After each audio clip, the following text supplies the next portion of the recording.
رات کو ایک خواب میں مجھے ایک ساتھی کہنے لگے کہ آپ جہاں بیٹھے ہیں نا، یہاں سے سرکار دو عالم صلی اللہ علیہ وسلم کی زیارت ہوتی ہے۔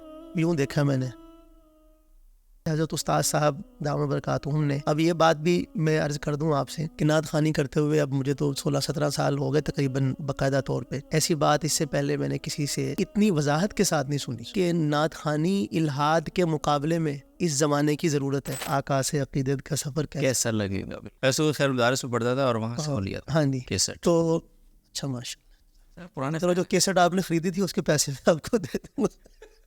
شروع میں جب نام آیا نا میرا مدرسے جامعہ رشیدیہ کے اشتہار میں، تو بالکل چھوٹا سا گھر میں اشتہار جب بھی جاتا تو والدہ کہتی تھی کہ تیرا نام تھلے کیوں ہوتا ہے؟ لیکن باقاعدہ نام لے کے ایک شخص کا یہ کہا گیا کہ وہ اس محفل میں اس وجہ سے نہیں آ رہا ہے کہ اس کا نام آپ کے نام سے چھوٹا ہے۔ فیس پہ بات کرتے ہیں تھوڑی سی۔ بسم اللہ۔ بسم اللہ، آپ کی کیا فیس ہے پر محفل؟ ابھی ربیع الاول آ رہا ہے آگے، بحریہ ٹونگ ایک پلاٹ اب ظاہر ہے کہ جو سبق بتاؤں گا آپ میری شخصیت کا اندازہ کریں گے کہ جناب اچھا نہیں صحیح، چلو نہیں، آپ نہیں تو جو سننے والے ہمارے ساتھی ہیں تسی بھی نہیں کرا، بتانے تو دو یار پلیز۔ وہ بہت اچھے ہیں، مفتی صاحب بہت اچھے ہیں جن کی آپ ذکر اشارہ فرما دیا آپ نے۔ لیکن کچھ لوگ کہتے ہیں کہ جی کہ فلاں گلوکار جو ہے نا وہ مفتی صاحب کی طرز اس نے کاپی کی اور مفتی صاحب سے اس نے اجازت لی ہے کہ میں آپ کی یہ طرز کاپی کرنے لگا ہوں۔ اب آپ بتائیں۔ شاید عمران عارفی صاحب کا فیوریٹ نعت خان، میں نا اصل میں پلیز پولیٹیکل نہیں بالکل نہیں، بالکل 100%، یہ میں نے بہت پہلے کا سوچا ہوا جواب، کیونکہ آپ مجھے پتا آپ نے یہ سوال کرنا ہے تو میں نے اس کا جواب کیا دینا ہے۔ صحیح۔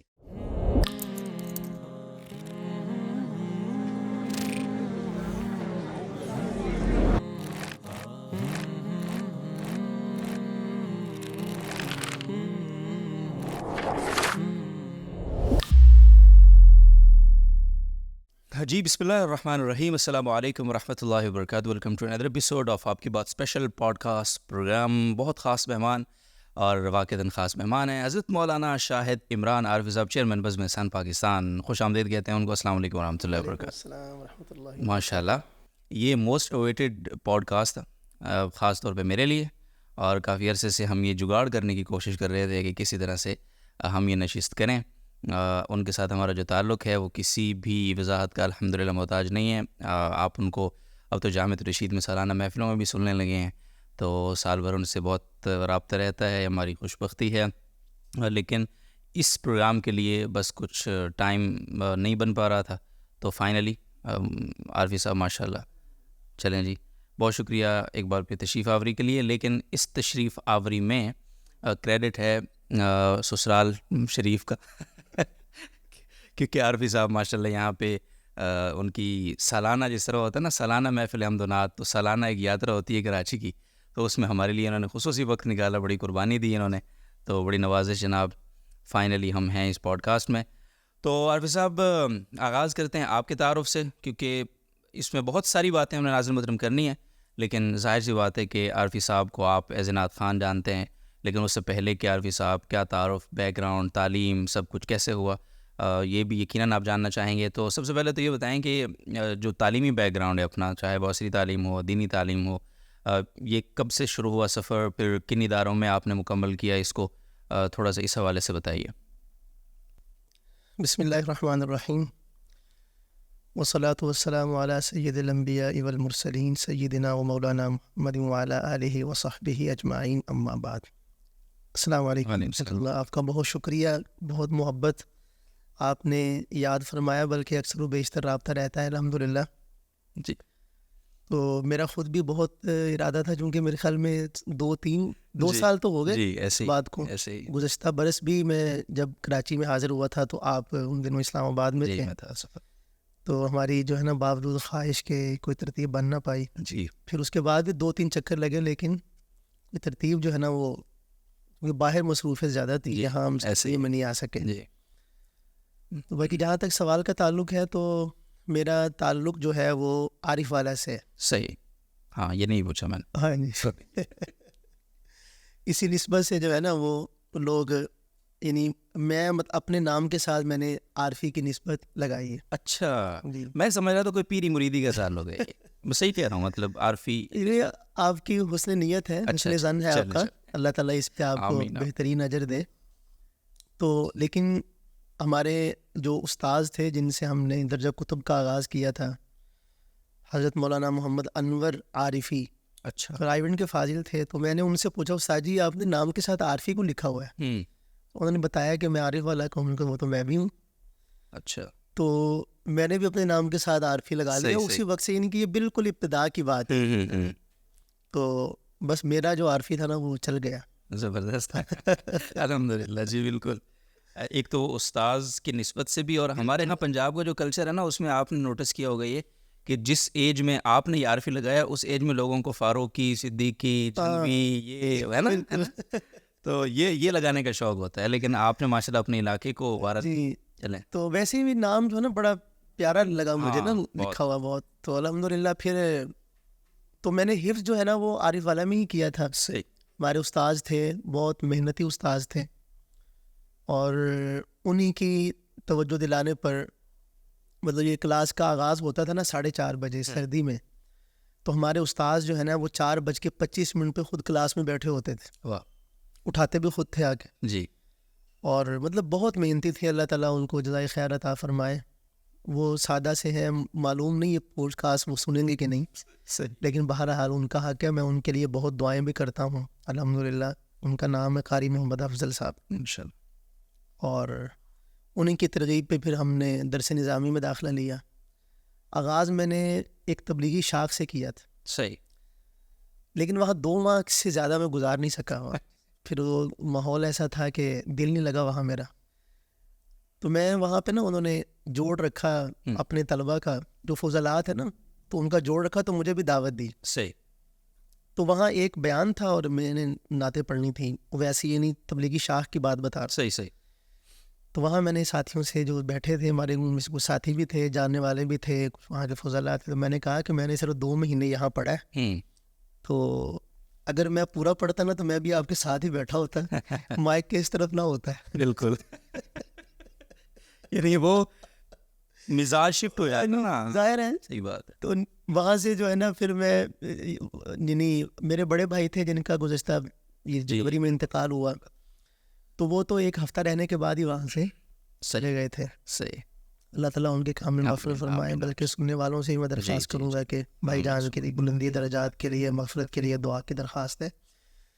تو پھر میں چلا گیا جامعہ قادریہ حنفیہ ملتان، حضرت مولانا محمد نواز صاحب کا ادارہ ہے. تو وہاں سے میں نے آغاز کیا. تو میں نے ثالثہ تک وہاں پڑھا. ٹھیک ہے. اس کے بعد میں جامعہ رشیدیہ ساہیوال میں آ گیا، جہاں میں اس وقت الحمدللہ تدریس کے بھی سر انجام دیتا ہوں. تو رابعہ، خامسہ، سادسہ اور سابعہ، یہ جو 4 سال تھے یہ میں نے وہاں پڑھا. پھر وہاں دورہ حدیث شریف نہیں تھا اس وقت. صحیح. تو ہمارے ساتھی جو تھے باقی سب جامعہ شریفیہ لاہور چلے گئے. تو مجھے ذرا کراچی دیکھنے کا شوق تھا، تو میں دارالعلوم کراچی میں آیا اور یہاں پہ الحمدللہ داخلہ بھی ہو گیا. پھر دورہ حدیث شریف میں نے 2007 میں جامعہ دارالعلوم کراچی سے کیا. صحیح. ماشاءاللہ. تو یہ تو تھا تعلیمی سفر کی مختصر سی کارگزاری. ٹھیک ہے. جو نعت خوانی کے حوالے سے ہے وہ، یعنی یہ سوال جب بھی ہوتا ہے تو میں یہی اس کا جواب دیتا ہوں کہ مجھے اپنی ہوش کا کوئی زمانہ یاد نہیں ہے کہ میں کہاں سے شروع ہوا یہ نعت نہ پڑھتا ہوں. ہاں. اچھا. ماشاءاللہ. زبردست. تو لیکن یہ کہ مدرسے میں جب تھے تو مدرسے کی حد تک ہی پڑھتے تھے، باہر جانے پر پابندی تھی. اور اس کے میں اپنے اساتذہ کا شکریہ ادا کرتا ہوں کہ انہوں نے ہم پہ پابندی رکھی. اور اسی نسبت سے میں ان تمام بچوں کو جو نعت خوانی کے شوق رکھتے ہیں اور اپنی تعلیمی کے زمانے کو داؤ پہ لگا رہے ہیں، ان سے میں درخواست کروں گا کہ وہ تعلیم پہلے مکمل کریں، اس کے بعد پھر اس شوق کے لیے ساری زندگی کریے. نہیں تو آپ ماشاءاللہ ایک اس وقت نہ صرف ملک بلکہ بین الاقوامی سطح پہ ماشاءاللہ لوگ آپ کو سنتے ہیں، جانتے ہیں الحمدللہ. آپ کا یعنی آپ نے بتایا کہ کوئی مجھے اپنا ایسا شعوری وقت یاد نہیں ہے کہ جب میں نے نعت نہ پڑھی ہو، نعت نہ پڑھتا ہوں. تو آپ نے کیسے مینیج کیا جو آپ نصیحت کر رہے ہیں لوگوں کو؟ ظاہر ہے کہ یہ ان کو صرف نصیحت کرنا کافی نہیں ہے نا، ان کو سمجھانا ضروری ہے. میں عرض کرتا ہوں ہاں کہ کیسے آپ نے مینیج کیا اتنے اچھے شوق کو، اتنے اچھے ذوق کو کہ تعلیم بھی مکمل ہو گئی اور ساتھ میں یہ بھی ماشاءاللہ اتنا اچھا پروفیشن بن گیا اب آپ. میرے خیال میں اس میں مجھ سے زیادہ جو ہے ہمارے اساتذہ، اللہ تعالیٰ نے ہمیں جو دیے نصیب سے کی بات ہے، اللہ تعالیٰ کی عطا ہے. میں یہ کہوں گا اپنے اساتذہ کا شکریہ بھی ادا کروں گا. اور یہ تو انہی کی جو ہے نا عنایت تھی ہم پہ کہ انہوں نے ہمیں سیدھے رستے پہ لگانے کے لیے نعت خوانی کا شوق بھی مرنے نہیں دیا اور تعلیم کے سلسلے میں بھی کوئی کمی نہیں آنے دی. ہم تو بچے تھے, بالکل, اگر وہ اس وقت ہمیں جلسوں میں لے کے جاتے تو ظاہر ہے ہمارا بھی یہی حال ہوتا. تو یہ اساتذہ کے نہیں, میں عرض کرتا ہوں آپ سے کہ زمانہ تعلیمی میں خاص طور پہ جب میں قادریہ حنفیہ میں پڑھتا تھا ملتان میں, تو مجھے یاد نہیں ہے کہ میں نے کسی باہر جلسے میں شرکت کی ہو. اچھا, صحیح. مدرسے کے 1-2 شاخیں تھیں قریب میں, تو وہاں سالانہ ایک ربیع الاول میں پروگرام ہوتا تھا, تو بس وہ مدرسے کے سارے طلبہ وہاں جاتے تھے, تو میں بھی ان کے ساتھ چلا جاتا تھا. ٹھیک ہے, وہاں نعت شریف بھی پڑھ لیتے تھے. صحیح. جب میں رشیدیہ میں آیا ساہیوال میں, تو یہاں پہ بھی الحمدللہ مدرسے کا جلسہ بہت بڑا ہوتا تھا. تو یہاں نا اس وقت ایک کلام میرے ہاتھ لگا تھا جو مشہور ہو گیا تھا کہ حضرت نانوتوی رحمہ اللہ کا کلام ہے, لیکن تھا نہیں ان کا, کسی اور کا ہے. صحیح. لیکن اس وقت یہی کہہ کے پڑھا گیا تو بہت پسند بھی کیا گیا, داد بھی بہت ملی. سب سے پہلے مشیت کے انوار سے نقش روح محمد بنایا گیا, یہ والا کلام تھا. بعد میں پھر وہ کرم شاہ حیدری صاحب کوئی شاعر ہیں, معلوم نہیں کہ کس مکتبہ فکر سے ان کا تعلق ہے, ان کا یہ کلام پھر نکلا. صحیح. اور ہمارے جو ساتھی ہیں حضرت سید سلمان گیلانی صاحب, انہوں نے بھی اس حوالے سے مجھے یہ فرمایا کہ حضرت کے جو کلاموں کی ایک ہے نا ردم ہے, اس کے مطابق یہ کلام حضرت کا بنتا بھی نہیں ہے, ذوق کے حساب سے بھی نہیں بنتا, حقیقی تو بات اور ہے. تو یہ گویا کہ جامع رشیدیہ کا جو سالانہ جلسہ تھا اس سے گویا کہ ایک اٹھان تھی نعت خوانی کی, لیکن پھر بھی پڑھائی پہلے. اور میں اس پہ بات آگے جا کے کروں گا کہ ابھی بھی پڑھائی پہلے, الحمدللہ. اچھا, ایک نعت آپ کی بڑی مشہور تھی جس سے مجھے آپ کا تعارف ہوا ایز اے پرسن, وہ آپ نے ایک جلسہ تھا بڑا, کوئی کانفرنس تھی میرے خیال کنونشن سینٹر میں تھی, کہاں تھی, سارے مشائخ تھے وہاں پہ, اور وہ قاری طیب صاحب کی میرے خیال ہے وہ نظم ہے, کیا نعت ہے, کیا نبی اکرم شفیع اعظم, وہ سارے جناب اکابر, مفتی اعظم پاک صاحب, مفتی ربیع عثمانی صاحب, مولانا فضل الرحمان صاحب, مولانا فضل الرحیم صاحب, سارے ہی مطلب تھے حضرات وہاں پہ, تھے کہ عثمانی صاحب بھی غالباً. تو وہ سارے حضرات جناب بڑا ایک ریتم رو رہے تھے اور بڑا ایک ماحول سا سماست بن گیا تھا وہاں پہ. تو ادھر آپ کی انٹری کیسے ہوئی تھی؟ اور وہ تو میرے خیال ہے بہت زیادہ اس وقت آپ نعت خوانی بہت زیادہ مشہور نہیں تھے, مشہور نہیں تھے. تو وہ سنائیے ذرا قصہ. وہ قصہ یہ ہوا تھا کہ آپ شاید جانتے ہوں گے کہ غالباً 2012 حضرت شیخ الہند نور اللہ مرقدہ کا گویا کہ اب معلوم نہیں وصال ہوا تھا یا مالٹا سے رہا ہوئے تھے بھائی, اس حوالے سے نا ایک اکیڈمی بنی تھی شیخ الہند اکیڈمی. صحیح. تو اس کے اندر ہمارے 2 دوست تھے, اس کے روح رواں بنائی گئی تھی حضرت مولانا فضل الرحمان صاحب دامت برکاتہم العالیہ کی طرف سے. ٹھیک. مقصد یہ تھا کہ یہ جو ایک پورا سال تھا وہ حضرت شیخ الہند رحمۃ اللہ علیہ کے حوالے سے مختلف انہوں نے پروگرام منعقد کیے تھے اور ان کو خراج تحسین پیش کرنا تھا. تو وہ ایک ہمارے دوست جو ہے نا ان کا انتقال ہو گیا, حضرت مولانا مفتی محمد عثمان صاحب, اور ایک ساتھی جو ہیں وہ ابھی حج پہ ہیں ماشاءاللہ, حافظ نصیر احمد احرار صاحب. یہ دونوں, نصیر احرار صاحب جو ہے یہ گویا کہ اس کے ناظم تھے اکیڈمی کے. یہاں کراچی کے ایک روزنامہ اسلام کے کالم نگار ہیں فاروق قریشی صاحب, جی, وہ بھی غالباً اس میں تھے, اب پتہ نہیں ان کا عہدہ کیا تھا یا منصب کیا تھا. تو اس حوالے سے وہ ایک پروگرام رکھا گیا تھا حضرت شیخ الہند کی خدمات کو خراج تحسین پیش کرنے کے لیے. صحیح. اور مجھے یاد ہے کہ اس میں حضرت ہمارے استاذ گرامی حضرت مولانا مفتی محمد رفیع صاحب جی رحمہ اللہ تعالیٰ نے جو گفتگو فرمائی تھی, وہ ابھی مجھے یاد ہے تو میرے نا جذبات میں ایک عجیب طرح کی لہر دوڑ گئی. صحیح. بڑی کمال گفتگو تھی حضرت کی, اللہ تعالیٰ ان کو غریق رحمت فرمائے.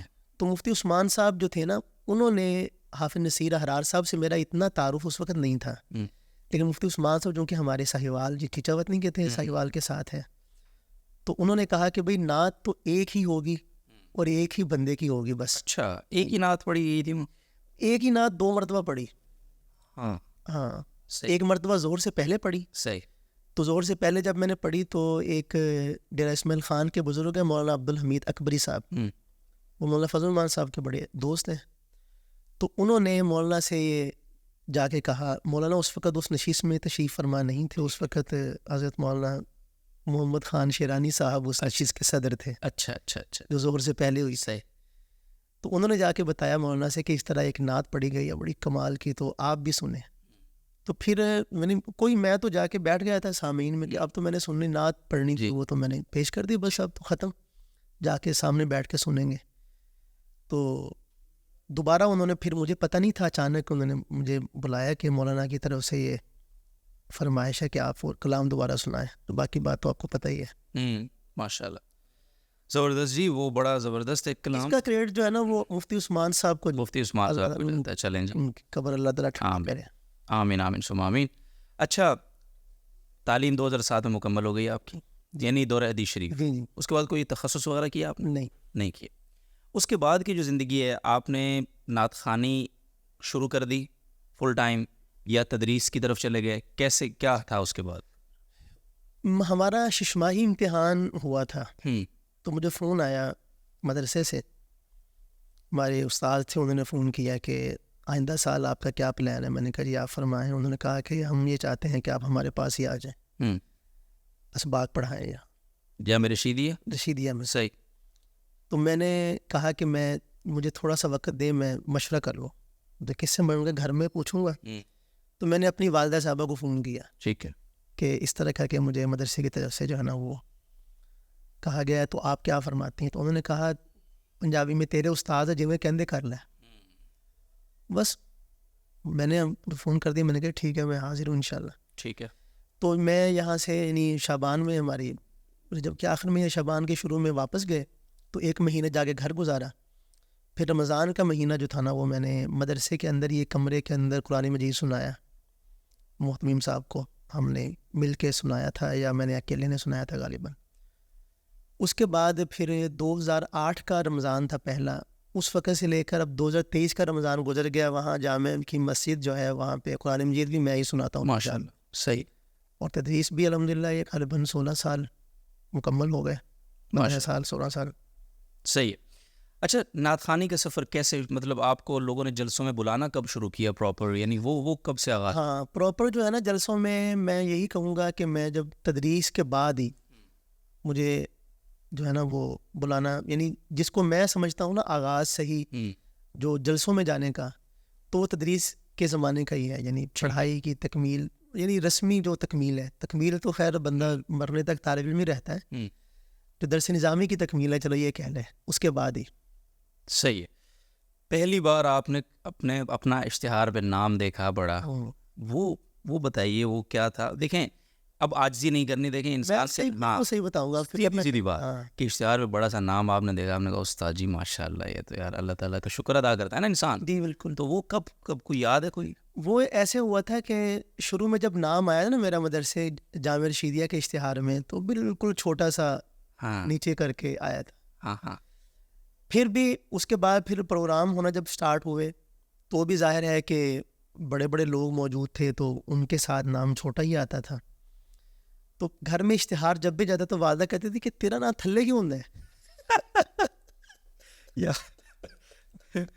میں نے کہا اپنا بچہ سب سے اوپر نظر آتا لگتا ہے, بالکل کہتے جدوں ویکھے تیرا نام چھوٹا جو تھلے ہوتا ہے. تو اب اشتہار واٹس ایپ پہ آتے ہیں, میں کبھی کبھی دکھاتا ہوں, میں نام دیکھ ہوتے ہیں سارے تو ماشاء اللہ. تو یہ بار اتنے نام کدوں آیا ایسے؟ چلو یہ تو صحیح طرح یاد نہیں مجھے, چونکہ پروگراموں کی نوعیت ہوتی ہے نا, کہ چھوٹے پروگرام بھی ہوتے ہیں, بڑے بھی ہوتے ہیں, بڑے علماء کے ساتھ بھی ہوتے ہیں.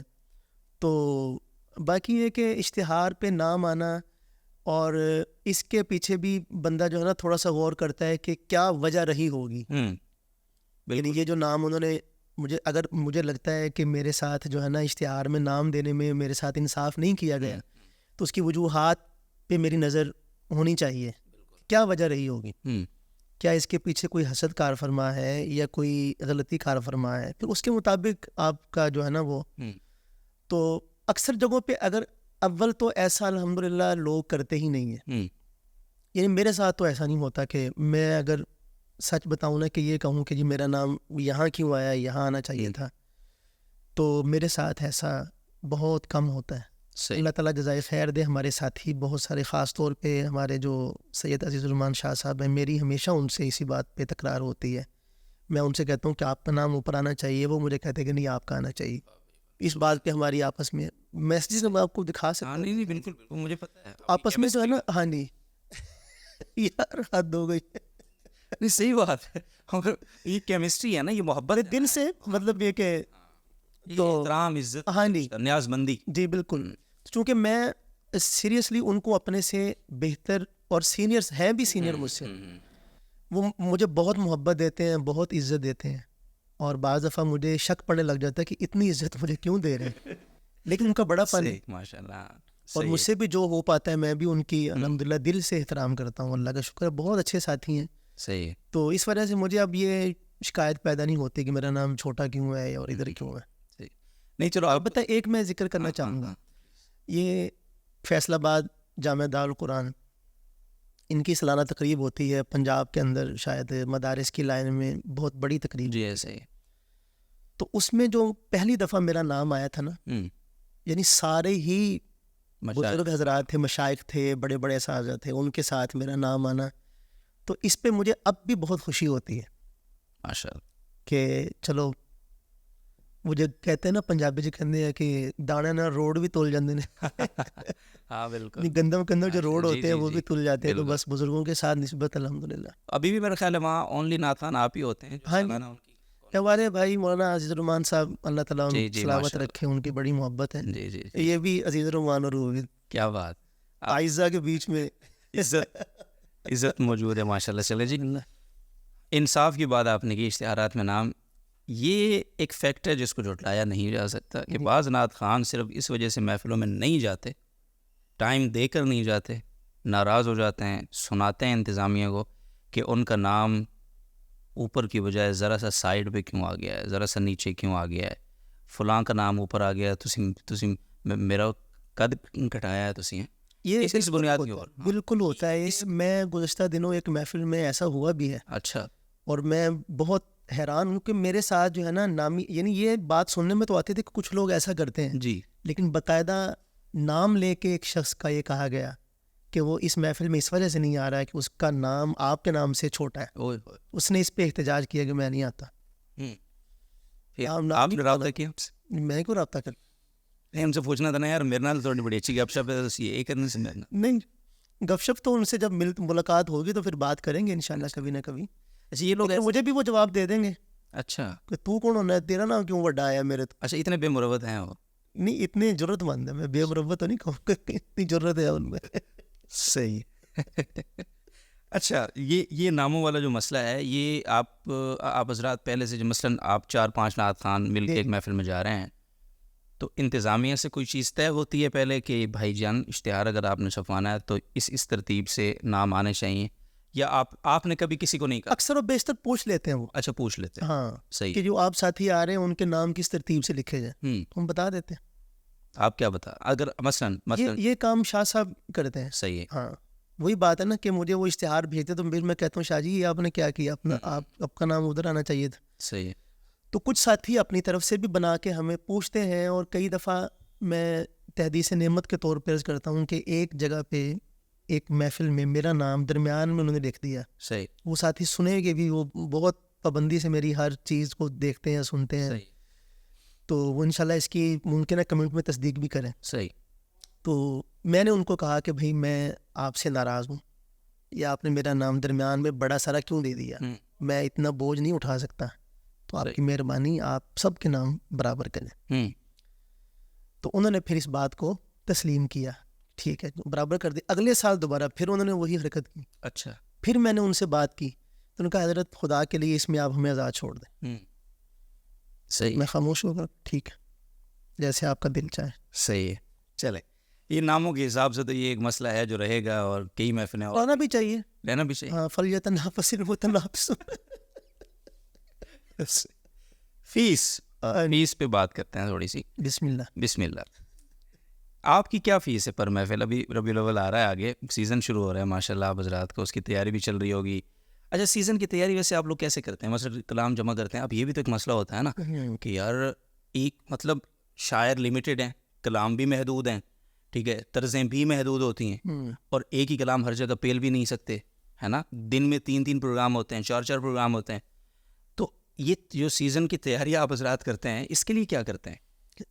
کلام جمع کرنے میں ایسا ہوتا ہے کہ کلام تو بہت سارے موجود ہوتے ہیں. صحیح ہے. اب مسئلہ ہوتا ہے کہ آپ ایک طرز آپ نے کسی نعت کی سنی, اس کو کسی کلام پہ فٹ کیا, اور اس کے بعد آپ نے اس کو پڑھنا چاہا. تو اب اصل میں جو ریہرسل ہے نا کسی بھی کام کے لیے, اب ظاہر ہے کہ آپ میڈیا سے وابستہ ہیں, بہت ساری چیزوں میں آپ کو ریہرسل کرنی پڑتی ہے, وہ بہت ہی ضروری ہے. جی. لیکن میں اپنی بات کرتا ہوں کہ میری ساری ریہرسل پروگراموں میں پڑھ کے ہوتی ہے. ماشاء اللہ. مطلب اتنا وقت نہیں ملتا مجھے تدریسی لائن میں کہ میں الگ سے بیٹھ کے اس کی ریہرسل کروں.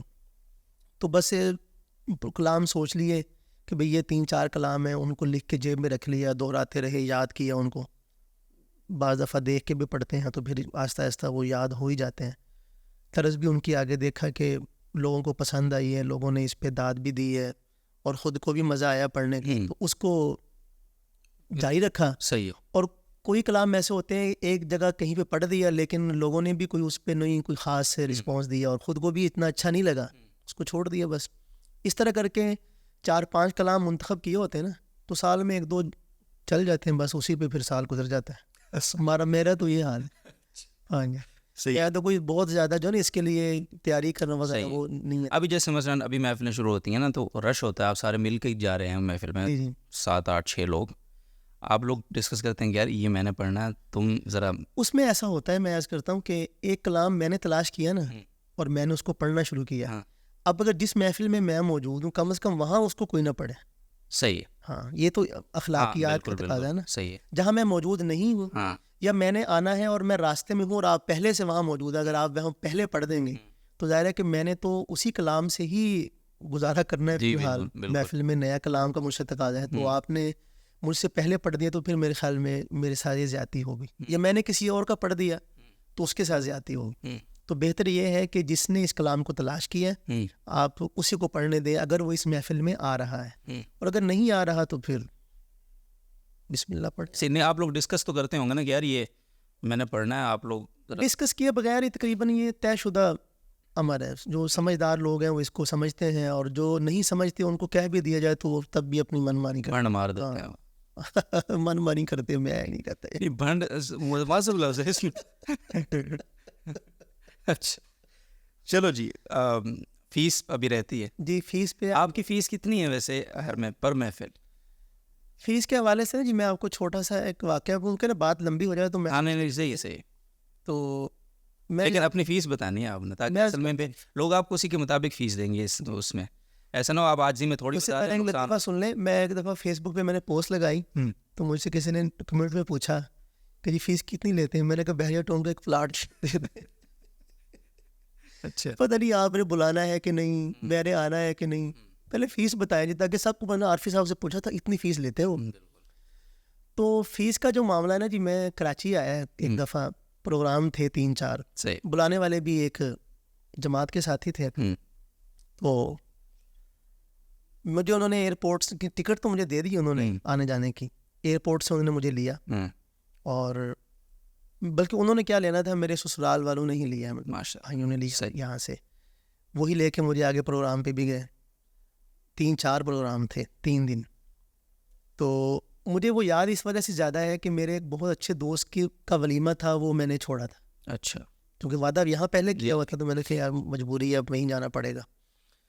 تو 3-4 دن کے بعد میں, اب ٹکٹ تو میری ہوئی تھی ریٹرن. ہاں جی, تو میں واپس چلا گیا. نہ انہوں نے مجھے پوچھا نہ میں نے پوچھا. اچھا, بالکل ہی نہیں پوچھا. بالکل. اچھا لاہور پہنچا, میں نے گوجر خان جانا تھا, گاڑی میری لاہور کھڑی تھی, وہ ساتھی لے کے ایئرپورٹ پہ آ گیا. اب صورت حال یہ ہے کہ میری جیب میں پیسے نہیں تھے کہ میں پیٹرول ڈلوا کے جا سکوں. بھائی جان کو فون کیا لاہور ہوتے ہیں, ان سے کہا کہ مجھے پیسے دیں, تو انہیں ایک جگہ مجھے پیسے پکڑائے, پیٹرول ڈلوایا اور چلا گیا. تو دل میں بہت بوجھ تھا اس کا کہ یار کیا کیا, اب کیسے بات کروں ان سے, اور لیبل یہ لگا ہوا ہے شخصیت پہ کہ میں پیسے نہیں مانگتا, یہ بھی مسئلہ ہے. تو میں نے نا حضرت کو میسج کیا, میرے پیر و مرشد ہے حضرت مولانا مفتی سعید حسن دہلوی دامت برکاتہ, اللہ تعالیٰ ان کو سلامت رکھے, عافیت میں رکھے ہمیشہ.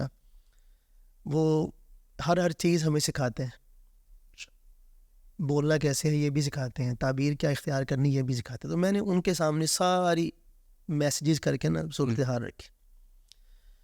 تو انہوں نے ایک چھوٹا سا جملہ جواب میں لکھا بس. انہوں نے فرمایا کہ اللہ تعالیٰ آپ پر اپنی تمام نعمتوں کی تکمیل فرمائے اور پھر آپ کو خوب شکر ادا کرنے کی توفیق دے. اب میں سمجھ گیا کہ اس کا مطلب یہ ہے کہ یہ کوئی بات نہیں ہے, میں زندہ ہوں, چل پھر رہا ہوں, ابھی وہاں سے پیسے نہیں ملے, یہاں سے مل گئے. پھر ہمارے ایک ناظم صاحب ہیں جامعہ رشیدیہ ساہیوال کے, قاری سعید بن شہید, انہوں نے مجھے ایک بات بہت پہلے کہی تھی. انہوں نے فرمایا تھا کہ 2 چیزیں ہوتی ہیں کمانے والی, پیسہ اور عزت. تو ضروری نہیں ہے کہ ہر جگہ پہ پیسہ ہی کمائیں, عزت بھی کمانے کی چیز ہے. تو یہ بات بھی ساتھ اس کے شامل ہو گئی. ادھر سے حضرت نے یہ فرما دیا, تو اب میں نے یہ طے کر لیا ہے کہ بھائی کچھ بھی ہو جائے, میں نے اپنی زبان سے کسی سے سوال نہیں کرنا کہ مجھے اتنے پیسے چاہیے. صحیح ہے. اور مجھے جتنے جو لوگ پیسے مانگ کے طے کر کے جاتے ہیں ان سے کم بھی کوئی نہیں دیتا. یعنی جتنے ان کو ملتے ہیں اتنے مجھے بھی دے دیتے ہیں لوگ. صحیح. تو اب اس بات کی جو تکمیل ہے نا وہ میں ایک واقعے کے ساتھ کرتا ہوں. لیکن میں اس سے پہلے یہ چیز ایڈ کروں کہ یہ بات تو ٹھیک ہے نصیحت کی حد تک کہ عزت اور وہ, لیکن عزت سے گاڑی نہیں چلتی نا سر. وہ اس کے لیے آپ کو بہرحال کسی ان سے نہیں مانگنے پڑے تو بھائی سے مانگنے تو پڑے نا کسی سے. یہ تو ان لوگوں کو خیال کرنا چاہیے, ہے نا. بھائیوں کا تو پھر اگین وہی بات ہے, خیال کرنا چاہیے, کرتے ہیں لوگ خیال. ہر جگہ ایک واقعہ ایسا ہو گیا نا, ممکن ہے کہ غلط فہمی میں ہو گیا ہو, یا کسی نے کہا ہو کہ میں دے دیتا ہوں, اس نے کہا آپ دے دینا. اس طرح کر کے جو جماعت ہوتی نا جی, تو اس کے اندر پھر دوبارہ آپ اس کے بعد آپ ان کے پروگرامز میں آئے بہت دفعہ. اچھا. ہاں, پھر ٹھیک رہا معاملہ, بہت اچھا رہا. کوئی انہوں نے پرانے معاملات کا نہ میں نے کیا نہ انہوں نے کیا. تدارک تو مطلب یہ کہ جو پروگرام کیے تھے وہی انہوں نے دینا تھا مجھے. پہلے والے کا تدارک تو مطلب وہ تو پھر ایک بہت اچھی نصیحت مجھے مل گئی نا, تو یہ تدارک ہی تھا سمجھے. تو واقعہ یہ تھا کہ میں ایک پروگرام تھا ہمارا, بہل جگہ ہے یہ بکھر کے جی پاس, بہلوی جہاں کے حضرات. نہیں وہ بہلی یہ شجاع آباد کے ساتھ بہلوی ہے, اور اچھا وہ صرف بہل ہے. بہل صحیح. یہاں بہلی ہے شجاع آباد کے ساتھ اور وہ بہل ہے. صحیح. درمیان میں ایک جگہ آتی چوک اعظم, چوک اعظم. وہاں جا رہے تھے ہم, میں اور ایک ہمارے ساتھی تھے. تو عام طور پہ لمبا سفر ہوتا ہے تو گھر سے سوٹ ایک ہینگر پہ لکیا اور پیچھے گاڑی کی نا پچھلی سیٹ پہ اس کو لٹکا دیا, اور بس ایسے چل پڑے. وہاں جا کے نہائے اور کپڑے چینج کیے اور پھر جا کے پروگرام پہ شرکت کی. یہ ہوتا ہے نا عام طور پہ. ایسے ہی میں نے, جمعرات کا دن تھا, مجھے نہیں پتا تھا کہ یہاں پہ کوئی مسئلہ ہے. میں سویا ہوا تھا گاڑی میں, مغرب کے بعد کا ٹائم تھا. تو اچانک جو ہے نا وہ جو ہمارے ساتھی معاون چلانے والے تھے گاڑی, ان کی آواز اوئے ہوئے ہوئے ہوئے اوئے ہوئے ہوئے ہوئے. کیا ہو گیا بھائی؟ میں نے اٹھ کے دیکھا تو پانی ہی پانی جناب. ٹرکوں کی لائن ہے چوک اعظم. میں نے کہاں پہنچ گئے تھے؟ چوک اعظم پہنچے ہیں تو ٹرکوں کی لائن جا رہی ہے, ہم بھی درمیان میں ہیں, اور پانی اتنا کہ لہر یوں جا رہی ہے اور یوں آ رہی ہے جناب روڈ پہ. صحیح. اچھا جا رہے ہیں تو سامنے سے ایک ٹرک آ رہا تھا, اس نے پتہ نہیں کیا ہوا اس لگ بندے کو, اس نے ایسے تھوڑی سی نا ہمیں جھٹکٹ مارا اس نے. تو ہمارا جو تھا پہلے پانی سے ڈرا ہوا تھا بیچارہ, اوئے ہوئے اوئے کر رہا تھا, اس نے بھی جھٹکا دیا تو گاڑی جو تھی نا وہ روڈ سے نیچے اتر گئے, ایک ٹائر آگے والا. اب اس کو واپس اوپر چڑھائے تو وہ چڑھے نا, چونکہ ٹائر جو تھا نا وہ اس کے نیچے کوئی وزن نہیں تھا, وہ فری ہو گیا, تو وہ اوپر نہ چڑھے, نیچے وہ اتر گئی گاڑی. ایک ٹائر صرف, دونوں ٹائر نہیں. پانی اتنا تھا کہ جب میں نیچے اترا نا تو صورتحال یہ تھی کہ میری جو جیبیں ہیں دونوں یہ پانی کے اندر بھیگ گئی تھیں, اور پانی بھی بارش کا اور سیوریج کا مکس. تو اب سمجھ نہ آئے کیا کروں. وہ ان کو فون کیا پروگرام والوں کو, انہوں نے کہا کہ جی آپ جلدی پہنچیے, ٹائم کم ہے, ہم نے تو مختصر پروگرام کرنا. ان کو نہیں پتا کہ میں کس مصیبت میں پھنسا ہوا ہوں. 1.5 گھنٹہ وہاں پھنسا رہا میں. وہاں پہ مقامی لوگ جو تھے ان سے میں نے بہت کوشش کی کہ کسی طرح وہاں جو قریبی لوگ تھے ان کا فون نمبر لے کے ان سے رابطہ کرنے کی کوشش کی, لیکن ان سے رابطہ نہیں ہوا. وہ شب جمعہ پہ گئے ہوئے تھے. تو کرتے کراتے نا جی 1.5 گھنٹے بعد وہاں دکاندار تھے سامنے, تو میں نے ان سے جا کے کہا, میں نے کہا یار میں مسافر آدمی ہوں, تو میں یہاں آپ کے دکان کے سامنے گاڑی پھنس گئی ہے, ایک انسانی ناطے ہی آپ میرے ساتھ تھوڑی سی ہیلپ کروائیں, زور لگوائیں, گاڑی نکل جائے گی. تو اللہ کا کرنا ایسا ہوا کہ وہ آئے 2-3 ساتھی, اور ہم نے مل کے نا اس کے ٹائر کے اوپر والی جگہ کو اٹھایا, اور گاڑی کو ایک خاص اینگل میں اس نے ٹائر کو موڑ کے کیا, تو گاڑی جو ہے نا وہ نکل چڑھ گئی اوپر. لیکن اس دوران گاڑی پینچر ہو چکی تھی, اس کا جو ٹائر تھا وہ, اور پانی بھی اس کے اندر اتنا ہو چکا تھا کہ میں اس میں بیٹھ نہیں سکتا, سیٹ پہ بھی پانی تھا. تو لیکن گاڑی سٹارٹ رہی, بند نہیں ہوئی, چونکہ اس کے میرے خیال میں کچھ ایسا تھا کہ گاڑی بند نہیں ہوئی, اس سلسلے اس کا پانی میں ڈوبا ہوا تھا, لیکن چلتی رہی گاڑی. ہم باہر نکلے, اتنی دیر میں ان کی گاڑی بھی آ گئی مجھے لینے کے لیے. تو میری گاڑی پیچھے پیچھے, میں جو ہے نا ان کے ساتھ ان کے پروگرام میں. اب بھی وہ نعت موجود ہے, چونکہ میرے کپڑے بھی یہ خراب ہو گئے تھے پانی میں, اور جو پیچھے لٹکائے ہوئے تھے وہ بھی خراب ہو گئے. ٹوپی بھی میری جو ہے نا وہ سیٹ پہ رکھی ہوئی تھی پیچھے, وہ بھی خراب ہو گئی تھی. تو وہاں نا مجھے اب یاد نہیں ہے کہ میں نے یہ کف والے سوٹ میں نے کب پہنے تھے, لیکن وہ نعت میری اب بھی یوٹیوب پہ موجود ہے کہ میں نے کف والے جو ہے نا وہ سوٹ پہنا ہوا ہے. اور وہ جو لوگ حج عمرے سے ٹوپی نہیں لے کے آتے جس کو مسجد حرام کی تصویریں بنی ہوتی, وہ والی ٹوپی سر پہ رکھی ہوئی ہے اور پڑھ رہا. چلو دیار نبی کی جانب. اچھا, پروگرام ختم ہو گیا. اس کے بعد انہوں نے جو بھی مجھے دینا تھا, لیکن جب میں نے وہ دیکھا تو مجھے بڑی اچھا, یہ تو مطلب آنے جانے کا پیٹرول بھی بمشکل جو ہے نا وہ پورا ہو رہا تھا. اچھا خاصا سفر ہے ہمارے ساہیوال سے. ہاں جی. تو میں نا واپس آ گیا ساہیوال. گاڑی میں نے جنرل سروس کے لیے سیٹیں باہر نکالی گئیں, چونکہ ظاہر ہے ساری گاڑی ناپاک ہو گئی تھی, پانی اس کے اندر پتہ نہیں کس طرح کا وہ داخل ہوا تھا بہرحال. تو سروس کے پیسے وہ بھی اپنے پلے سے پڑے, اور بڑی نا دل میں ایک وہ تھی, وہ بوجھ تھا کہ یار انہوں نے کیا کیا میرے ساتھ. اب وہ سنیں گے, اب ان کو پتہ چلے گا کہ یہ کیا قصہ ہوا. تو جمعے کا دن تھا, میں نے کئی مرتبہ موبائل اٹھایا کہ میں ان کو میسیج کروں. لکھا بھی میسیج, السلام علیکم فلاں بھائی جان کیا حال ہے آپ, لیکن پھر ڈیلیٹ کر دیتا تھا. وہ بات پیچھے والی یاد آتی تھی کہ یار حضرت نے کیا فرمایا. اتنا تنگ دل ہوا کہ عشاء کے بعد میں لیٹا نا جب, تو میری آنکھوں سے نا آنسو برسنے لگے. اچھا, اب کچھ کہہ بھی نہیں پا رہا, اور بوجھ بھی اتنا زیادہ ہے. خیر سو گیا. رات کو ایک خواب میں مجھے ایک ساتھی کہنے لگے کہ آپ جہاں بیٹھے ہیں نا, یہاں سے سرکار دو عالم صلی اللہ علیہ وسلم کی زیارت ہوتی ہے. اور یوں دیکھا میں نے, اور میری آنکھ کھل گئی, اور جو خلیہ مبارک نبی کریم صلی اللہ علیہ وسلم کا ہم پڑھتے ہیں شمال شریف میں, وہ بالکل ہو بہو. حضرات شیخین بھی ساتھ بیٹھے, اور آپ مجھے دیکھ کے مسکرائے. سبحان اللہ. میں جب اٹھا تو میرا جو ہے نا رواں خوشی سے ایسے گھوم رہا تھا. وہ جو بوجھ تھا نا دل پہ, سارا ایسے ہوا بن کے اڑ چکا تھا, اور ایسا خوش میں. اب مجھے سمجھ نہ آئے, میں کبھی ادھر جا رہا ہوں کبھی ادھر جا رہا ہوں, خوشی میں کوئی سمجھ نہ آئے کیا کروں. فجر کا خیر میں نے انتظار کیا. فجر کے بعد میں نے پھر حضرت کو کال کی, میں نے کہا جی ایسے ایسے میرے ساتھ ہوا ہے.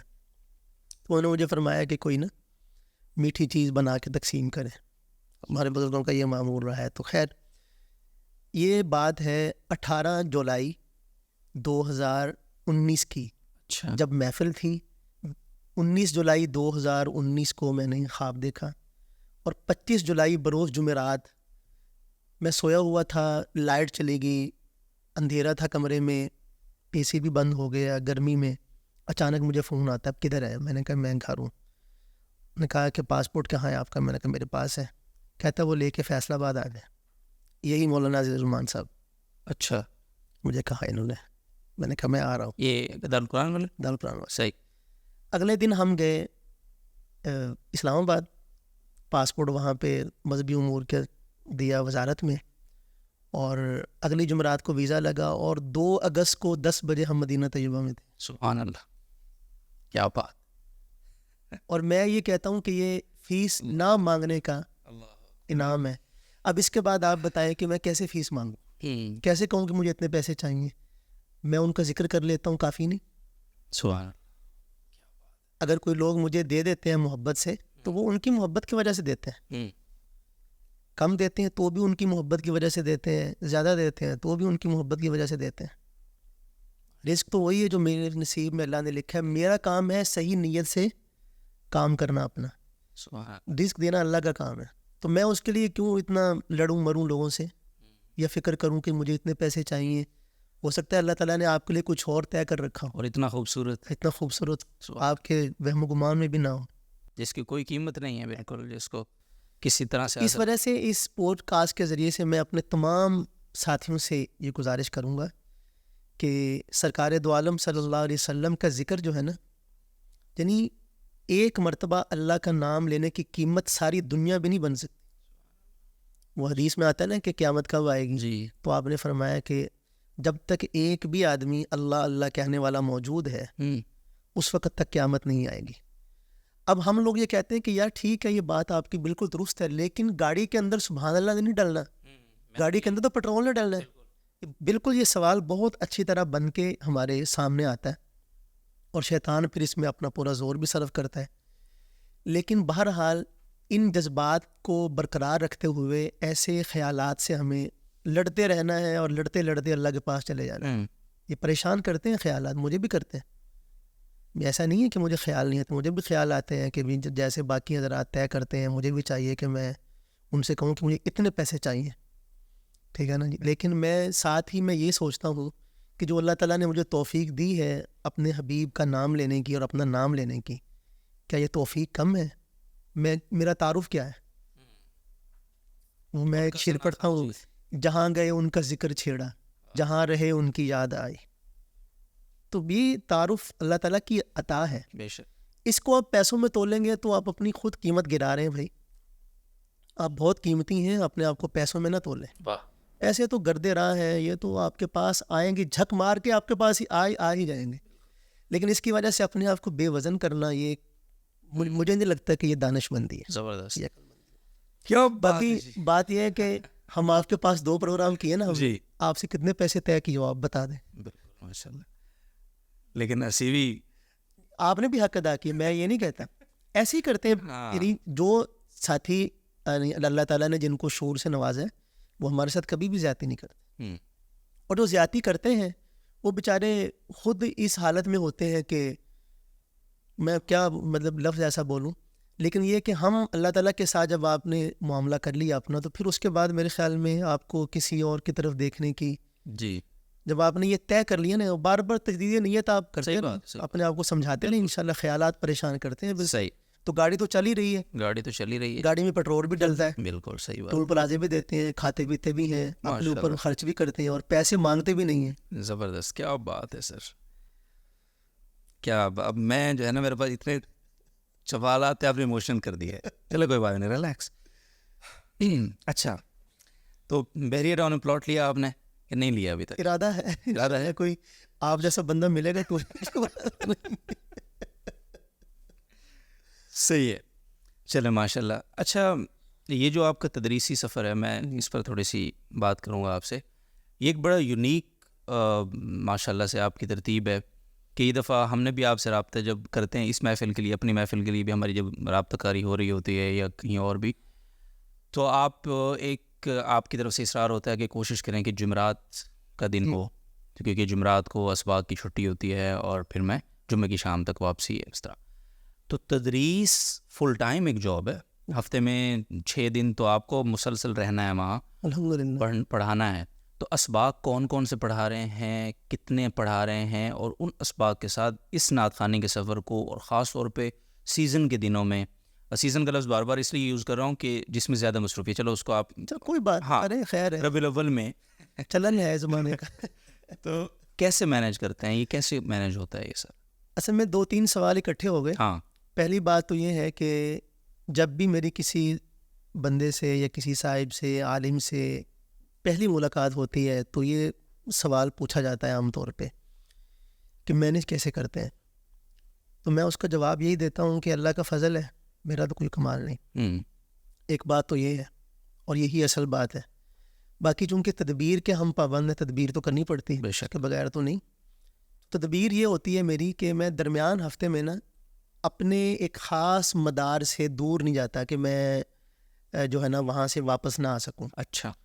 اور پھر جب ٹائم مجھ سے لیتے ہیں ساتھی تو دیگر اپنے اپنی پسند کی شرائط لگاتے ہیں کہ ہماری یہ شرط ہے، ہماری یہ شرط ہے، اتنے ہونا چاہیے، ایسا ہونا چاہیے. لیکن میں اکثر طور پہ ایک ہی بات کرتا ہوں کہ میری گزارش بس یہ ہے کہ جب میں آپ کے پاس پہنچ جاؤں نا تو آپ مجھے انتظار نہ کروائیے گا, بس میری نعت شریف پڑھوائیں تاکہ میں واپسی کا جو سفر ہے وہ اختیار کر لوں.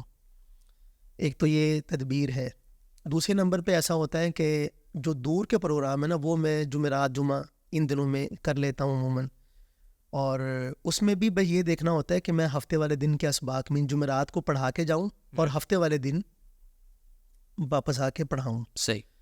ہمارا جو حاضری رجسٹرڈ ہے اساتذہ کا وہاں رشیدیہ میں, آپ اس میں جا کے دے سکتے ہیں. تو میری جو ناغے ہیں میرے کسی دوسرے استاد سے کم تو ہو سکتے ہیں, زیادہ نہیں ہوں گا, اکثر و بیشتر. کوئی صرف پابند ساتھی ہے لیکن بہرحال ان کے برابر ہی میرے ہوتے ہیں. اور پروگراموں کی وجہ سے میں ناغے نہیں کرتا. صحیح. کیونکہ جو چھٹیاں ہوتی ہیں نا وہ فیملی کے, کوئی فوتگی ہوگی, کوئی شادی بیاہ ہے, کوئی دیگر معاملات ہیں, ان کے لیے جو چھٹیاں ہوتی ہیں تو وہ میں نے چونکہ یوز کرنی ہوتی. جیسے ابھی مدرسہ چل رہا ہے اور میں کراچی میں آیا ہوا ہوں سالانہ, تو اب میں پروگراموں کی وجہ سے چھٹی نہیں کروں گا, سبق کبھی بھی نہیں کروں گا.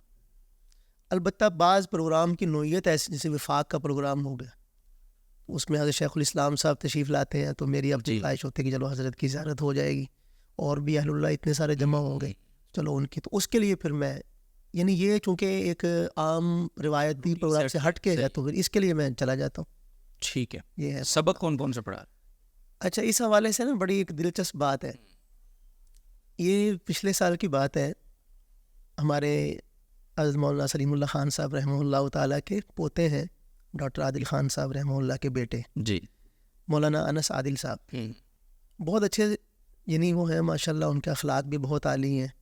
اور میں نے ایک ہی والیوم نکالا تھا دورہ حدیث والے سال. صحیح. اور وہ والیوم میرا مولانا انس صاحب کی وساطت سے ہی نکلا تھا. صحیح. جس میں وہ کلام تھا آقا سے عقیدت کا سفر کیسا لگے گا. ویسے وہ خیر مدارس میں پڑھتا تھا اور وہاں سے لیا تھا. ہاں جی. کیسٹ تو اچھا ماشاء اللہ, پرانے چلو جو کیسٹ آپ نے خریدی تھی اس کے پیسے میں آپ کو دے دوں گا. 20-30 روپے کی آئی ہوگی. تو وہ نا ایئرپورٹ پہ ملاقات ہوئی ان سے, تو حالانکہ مجھے پتا تھا کہ بخاری شریف پڑھاتے ہیں وہ, لیکن پھر بھی میں نے پوچھا کہ اسباق کون سے آپ کے پاس. انہوں نے بڑا دلچسپ جواب دیا, میں اب وہی سناتا ہوں ہر جگہ. صحیح. انہوں نے کہا کہ یار بات یہ ہے کہ ہم مولویوں نے نا کسی کی قابلیت جانچنے کا ایک پیمانہ رکھا ہوا ہے کہ سبق پوچھے کون سے پڑھاتا ہے. اگر تو انہوں نے کہا کہ میں بیضاوی پڑھاتا ہوں, میں بخاری پڑھاتا ہوں, میں ترمذی پڑھاتا ہوں, میں جو ہے نا وہ شرح جامی پڑھاتا ہوں, میں شرح تہذیب پڑھاتا ہوں, میں میوزی پڑھاتا ہوں, ہے نہیں, پھر تو وہ کیا بات ہے بھائی, بڑا قابل مدرس ہے. اور اگر وہ کہے کہ میں ترجمہ پڑھاتا ہوں, کہتے ہیں کسی قابل ہوتا تو کوئی اچھا سبق نہ دے دیتے اس کو. تو کہتے ہیں کہ دونوں طرف سے عافیت اسی میں ہے کہ بندہ کہ یار اللہ تعالیٰ خدمت لے رہے ہیں, بس کام لے رہے ہیں, جو بھی ہے بس چل رہا ہے کام, اللہ پہ ڈال. ہم تو بھائی ہے یہ اللہ کی ذمہ داری میں. صحیح ہے. صحیح ہے. تو مجھے ان کا جواب نا بہت پسند آیا. اب ظاہر ہے کہ جو سبق بتاؤں گا آپ میری شخصیت کا اندازہ کریں گے کہ جناب اچھا. نہیں صحیح. چلو نہیں, آپ نہیں تو جو سننے والے ہمارے ساتھی ہیں تسی بھی نہیں کرا, بتانے تو دو یار پلیز پلیز. تو اس وجہ سے نا میں اب یہی کہتا ہوں کہ یار اللہ تعالیٰ نا, میں الحمدللہ میں جب دورہ حدیث میں تھا نا تو میں دعا کرتا تھا کہ یا اللہ میں اس لائق نہیں تھا, آپ مجھے دورہ حدیث تک لے آئے پڑھنے کے لیے. میں اپنے آپ کو اس قابل نہیں سمجھتا کہ میں بیٹھ کے جو ہے نا وہ قال قال رسول اللہ کی بات ہو اور میں نہ پاکیزگی ہے ظاہری باطنی کچھ بھی پلے نہیں ہے. لیکن یا اللہ میری دعا ہے کہ جیسے آپ اپنے فضل سے یہاں تک لائے ہیں نا, تو میں تدریسی لائن میں بھی دورہ حدیث تک جانا چاہتا ہوں, اور میں پہنچ گیا ہوں ماشاءاللہ. جی. اور بنات کا نہیں, اسی مرواؤ گے, بنات کا دورہ نہیں, بنین کا. صحیح ہے. الحمدللہ. الحمدللہ. کیا پڑھا رہے ہیں؟ میں ترمذی ثانی. ماشاءاللہ. الحمدللہ. الحمدللہ. چلیں, میرے درمیان نصرت مسلم شریف پڑھا رہے ہیں آپ؟ نہیں, مسلم شریف نہیں. صحیح. ترمذی ثانی ہے اور مشکات ثانی ہے, صحیح. جلالین اول اور اصول الشاشی. آپ بڑے استاذ ہیں. سرٹیفکیٹ تازہ ترجمہ نہیں پڑھا؟ ترجمہ تو نہیں پڑھا؟ نہیں, جلالین میں ترجمہ ہوتا ہے. نہیں, اور صرف ترجمہ, جیسے سارے سے تک پڑھا رابطہ 10 بس آپ اس بات کو زیادہ نہ کھولیں, جو کہ اللہ تعالیٰ آپ کو جزائے خیر دے. بہرحال بہت کچھ آپ کہلوا رہے ہیں آج مجھ سے. نکاح کہلوا رہا ہوں سر, آپ نے اتنا ایموشنل کر دیا ہے, میرے پاس سارے سوالات, میں اب ڈر رہا ہوں کہ اللہ کے اتنے بڑے ولی کے ساتھ میں کوئی ایسا سوال نہ کر دوں کہ خدا نہ خواستہ کوئی گستاخی ہو جائے. چلیں اچھا سر, یہ بتائیے کہ حضرت مفتی سید حسن دہلوی صاحب دامت برکاتہم, ان کا تھوڑا سا ذکر ضروری ہے, کیونکہ مجھے یہ پتہ ہے آپ کے ساتھ رابطہ اس کے طفیل کہ ماشاءاللہ آپ ان کی مجلس بھی, جس طرح آپ سبق نہیں چھوڑتے ہیں نا جی, تو سبق سے بھی زیادہ جس چیز کی پابندی آپ کے ہاں ہے وہ حضرت کی جو ہفتہ وار مجلس ہے جی, وہ اس کی پابندی آپ حضرات کرتے ہیں. آپ کے ساتھ کچھ اور حضرات بھی ہیں, آپ ان کا نام بھی لے سکتے ہیں, جو نعت خواں حضرات. جی, تو وہ تو اور زیادہ مشکل ہے کہ ساہیوال سے رائے بنڈ آنا کافی سفر ہے, مناسب سفر ہے, ایک مناسب فاصلہ ہے, اس کو طے کر کے نا اس کی پابندی 2.5 گھنٹے کا سفر ہے. ہاں 2.5 گھنٹے کا سفر ہے نا, تو 5 گھنٹے ہو گئے نا دو طرف آنے جانے کا. آنے جانے کے, تو پھر ظاہر وہاں بھی وقت گزرتا ہے, تو پورا ایک دن آپ لگا لیں. تو اس کی پابندی کے پیچھے کیا موٹیویشن ہوتی ہے اور یہ کب سے یہ سلسلہ چل رہا ہے اور اس سے آپ کو فائدہ کیا ہوتا ہے؟ اصل میں جو فوائد ہیں نا جی عبدالودود بھائی, وہ کئی طرح کے ہوتے ہیں. مالی فائدہ بھی ہوتا ہے, ایک جسمانی فائدہ ہوتا ہے, ایک روحانی فائدہ ہوتا ہے. جی, تو رائے بنڈ حاضری جو ہے نا وہ تو ہوتی ہے روحانی فوائد کے لیے, تہذیب اخلاق کے لیے, بہت کچھ. یعنی خانقاہ سے اتنا کچھ میں نے سیکھا ہے نا. کوئی آدمی اگر مجھے جانتا ہے نا تو 2016 سے پہلے اور اب میں اگر کوئی چینجنگ لگتی ہے میری زندگی میں, میری بول چال میں, رہن سہن میں, تو وہ سب حضرت کی مجلسوں کا فیض ہے. سبحان اللہ, صحیح. چھوٹی چھوٹی بات وہ ہمیں سکھاتے ہیں. اب مثال کے طور پہ میں آپ کو ایک واقعہ سناتا ہوں. دارالقرآن فیصل آباد, وہاں ایک دفعہ حضرت مولانا طارق جمیل صاحب دامت برکاتہم تشریف لائے, تقریب تھی. تو حضرت مولانا طارق جمیل صاحب دامت برکاتہم, آپ کو پتہ ہے کہ جب حور کا بیان کرتے ہیں تو کیا کیفیات ہوتی ہیں. تو حضرت کا بیان ختم ہوا, دستار بندی ہوئی, دستار بندی کے بعد اب نکاح ہونا تھا. اور نکاح کتنے تھے؟ 22. یہ بیان حوروں پر ہی تھا؟ حور پہ بیان کیا تھا. علماء حور بیان نہیں کرتی. اور اس کے بعد 22 نکاح تھے. 22 نکاح تھے. اچھا. اور نکاح حضرت نے پڑھائے, ہمارے حضرت جی دامت برکاتہم. صحیح. نکاح کے بعد جب کھانے پہ ہم گئے تو جاتے جاتے میں نے حضرت سے کہا, میں نے کہا جی مولانا تو ماشاء اللہ حور کا بیان کر کے چلے گئے, لیکن آپ نے 22 لوگوں کو حوریں ان کے نام جو ہے نا وہ رجسٹرڈ کر دی ہیں. حضرت ان کے تھوڑا سا مسکرائے. جب ہم جا کے بیٹھے نا تو حضرت فرمانے لگے کہ عارفی صاحب کہہ رہے ہیں کہ, بلکہ عارفی صاحب فرما رہے ہیں, یعنی یہ ان سے ہم نے سیکھا ہے کہ کسی دوسرے کو مخاطب کیسے کرنا ہے. جب بھی مجھے مخاطب کریں گے, ہم ان کے چھوٹے ہیں, ان کے پاؤں کی خاک ہیں, وہ مجھے کہتے ہیں حضرت مولانا عارفی صاحب یا حضرت مولانا شاہد عمران عارفی صاحب دامت برکاتہم, پورا نام لیتے ہیں. ہم بھی آپ کو دامت برکاتہم تک کہیں آپ؟ نہیں, میں کہوں آپ کو حضرت مولانا عبدالودود صاحب دامت برکاتہم. آپ زیدہ مجدہ. یعنی ماشاء اللہ یہ تو بڑی, وہ ایک بڑی مشہور, معذرت آپ کی بات کر رہا ہوں, ایک ساتھ ساتھ انڈورسمنٹ کے لیے, وہ بڑا مشہور جملہ ہم نے سنا کسی بزرگ سے, کہ شاید مجھے یاد نہیں ابھی کس, کہ بڑا وہ ہے کہ جس کے ساتھ بیٹھ کے کوئی خود کو چھوٹا محسوس نہ کرے. یہ عملاً اس کی آپ مثال دیں. اچھا, حضرت کی زندگی میں نے ایک دفعہ, میں نے نا بات ہو رہی تھی, میں نے کہا سیدنا موسیٰ علیہ السلام, بلکہ میں نے کہا موسیٰ علیہ السلام. حضرت نے فرمایا عارفی صاحب یہ کیا ہوتا ہے؟ حضرت سیدنا موسیٰ علی نبینا و علیہ الصلاۃ والسلام, یہ پورا اس طرح لیا کرے نام, حضرت سیدنا موسیٰ علی نبینا و علیہ الصلاۃ والسلام, یہ تربیت ہے ان کی. تو حضرت فرمانے لگے کہ عارفی صاحب یہ کہہ رہے ہیں کہ ہماری خانقاہ 22 لوگوں کے تکمیل ایمان کا سبب بنی ہے. وہ جو میں نے عوروں والی بات کی تھی نا, اب دیکھیں کہ اس کے اندر کیا کچھ سکھایا جا رہا ہے.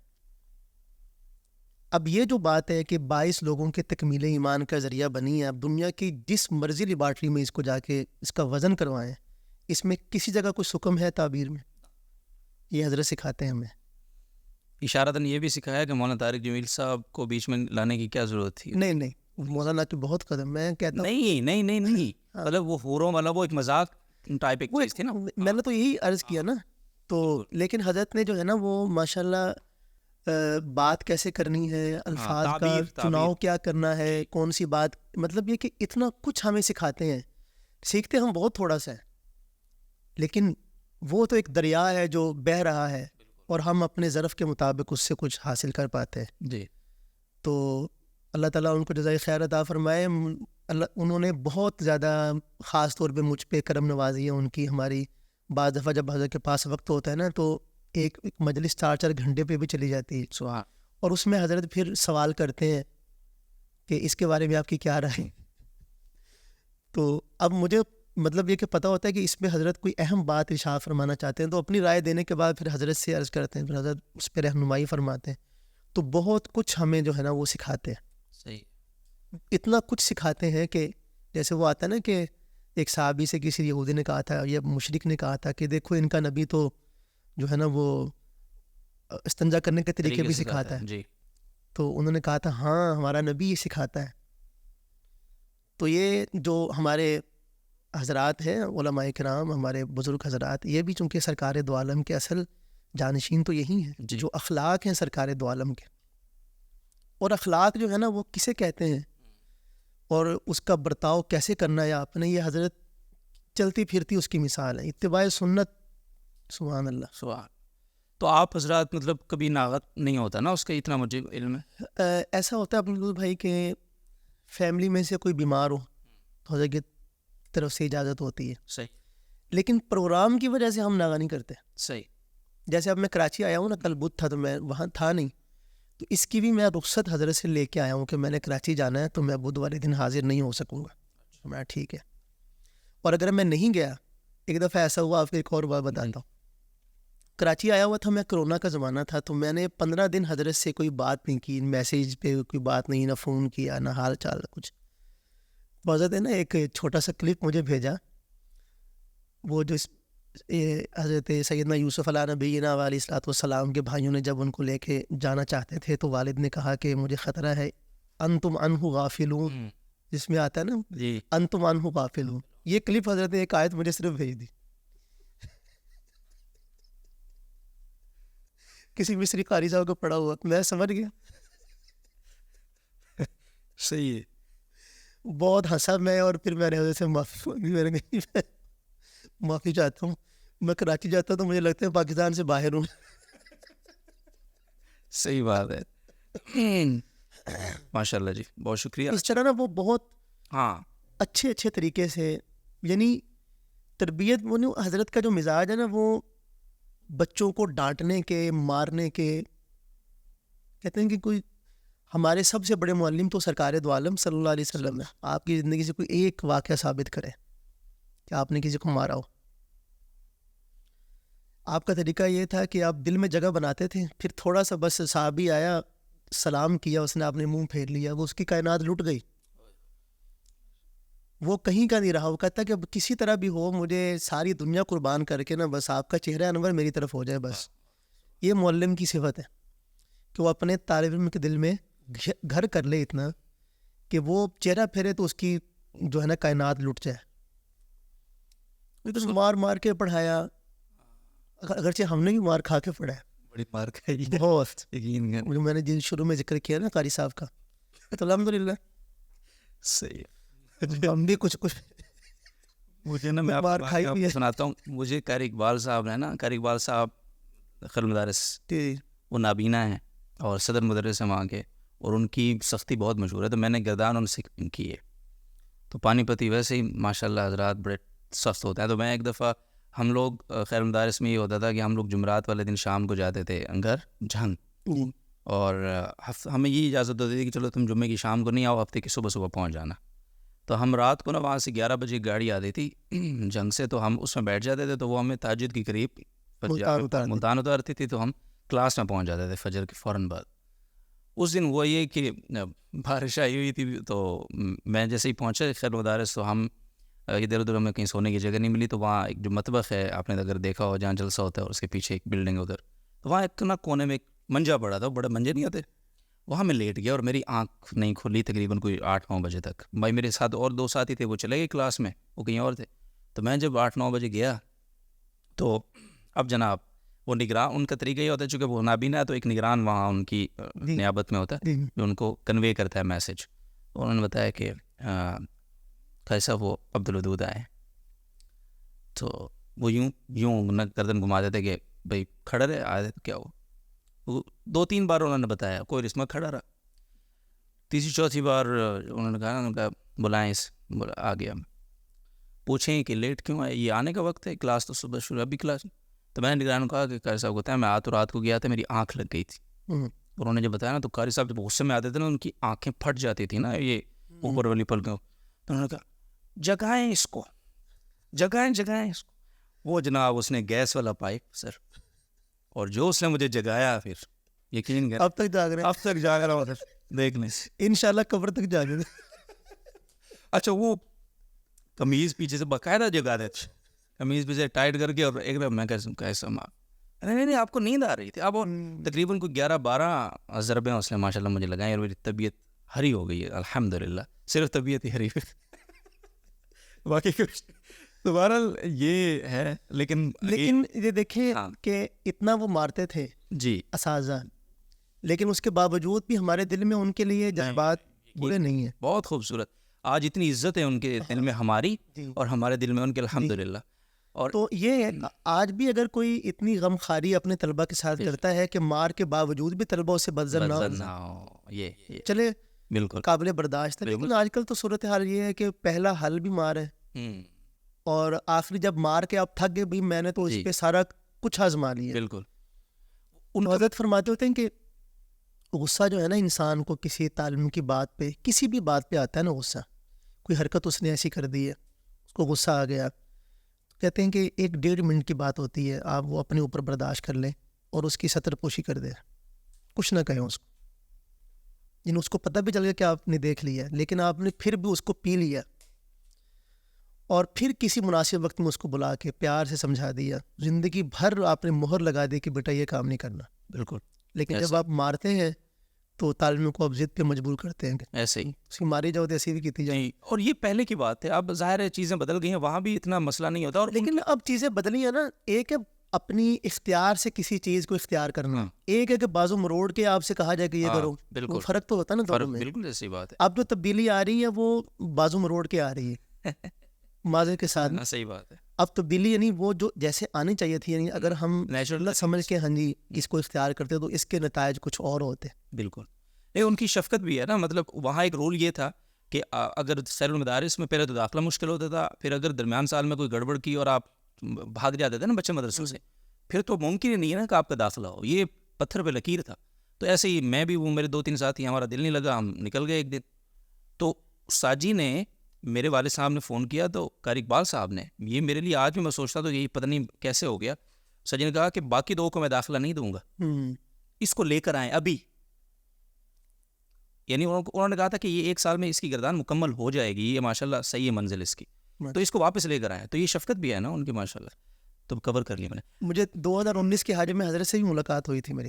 اچھا. جب وہ میں نے واقعہ سنایا نا آپ کو, ہاں تو مدینہ طیبہ میں وہ جو ایک بزرگ ہیں وہاں مسجد نبوی کے مدرس ہیں, بڑے پرانے وہاں کے حضرت قاری محمد عبداللہ صاحب, جی قصبہ مڈل کے, جی آپ کی میواتی ہیں. اچھا. تو ان کے گھر میں حضرت قاری اقبال صاحب دامت برکاتہم سے بڑی اچھی ملاقات ہوئی تھی, اور ان کو نعتیں بھی سنائی تھیں. اس کے بعد سے وہ مجھ پہ بھی بہت شفقت فرماتے ہیں, اور میں اکثر و بیشتر ایک ساتھی ہیں ہمارے, وہ جب کبھی جاتے ہیں نا تو میری حضرت سے بات بھی کروا دیتے ہیں, میں دعاؤں کی درخواست کر دیتا ہوں, کیونکہ بہرحال یہ جی لازوال خدمت کی ہے قرآن کی. اللہ تعالیٰ نے کام لیا ویسے تو, لیکن بہرحال ان حضرات نے بھی اپنے سارے تقاضے جو ہے نا وہ دبا کے, صحیح بات, مشکل پھر دبا کے خدمت کی, دبا کی خدمت. صحیح بات ہے. اچھا جی, ہم واپس آ جاتے ہیں. یہ میرا انٹرویو نہیں ہو رہا, یہ عارفی صاحب, تو ہم واپس ریمائنڈ کر لیتے ہیں اس بات. اچھا عارفی صاحب جی, بس آخری کچھ آپ سے باتیں, اور وہ یہ کہ جو ابھی نئے نعت خوان حضرات آ رہے ہیں مارکیٹ میں, اور ان کے حوالے سے بہت ساری چیزیں ہیں, بہت سارا شکایات بھی ہیں لوگوں کو, شکوے بھی ہیں لوگوں کو, علماء سے دوری ہے, اور مطلب اپنانا اپنے منہ سر جس کو کہتے ہیں وہ لگے ہوئے.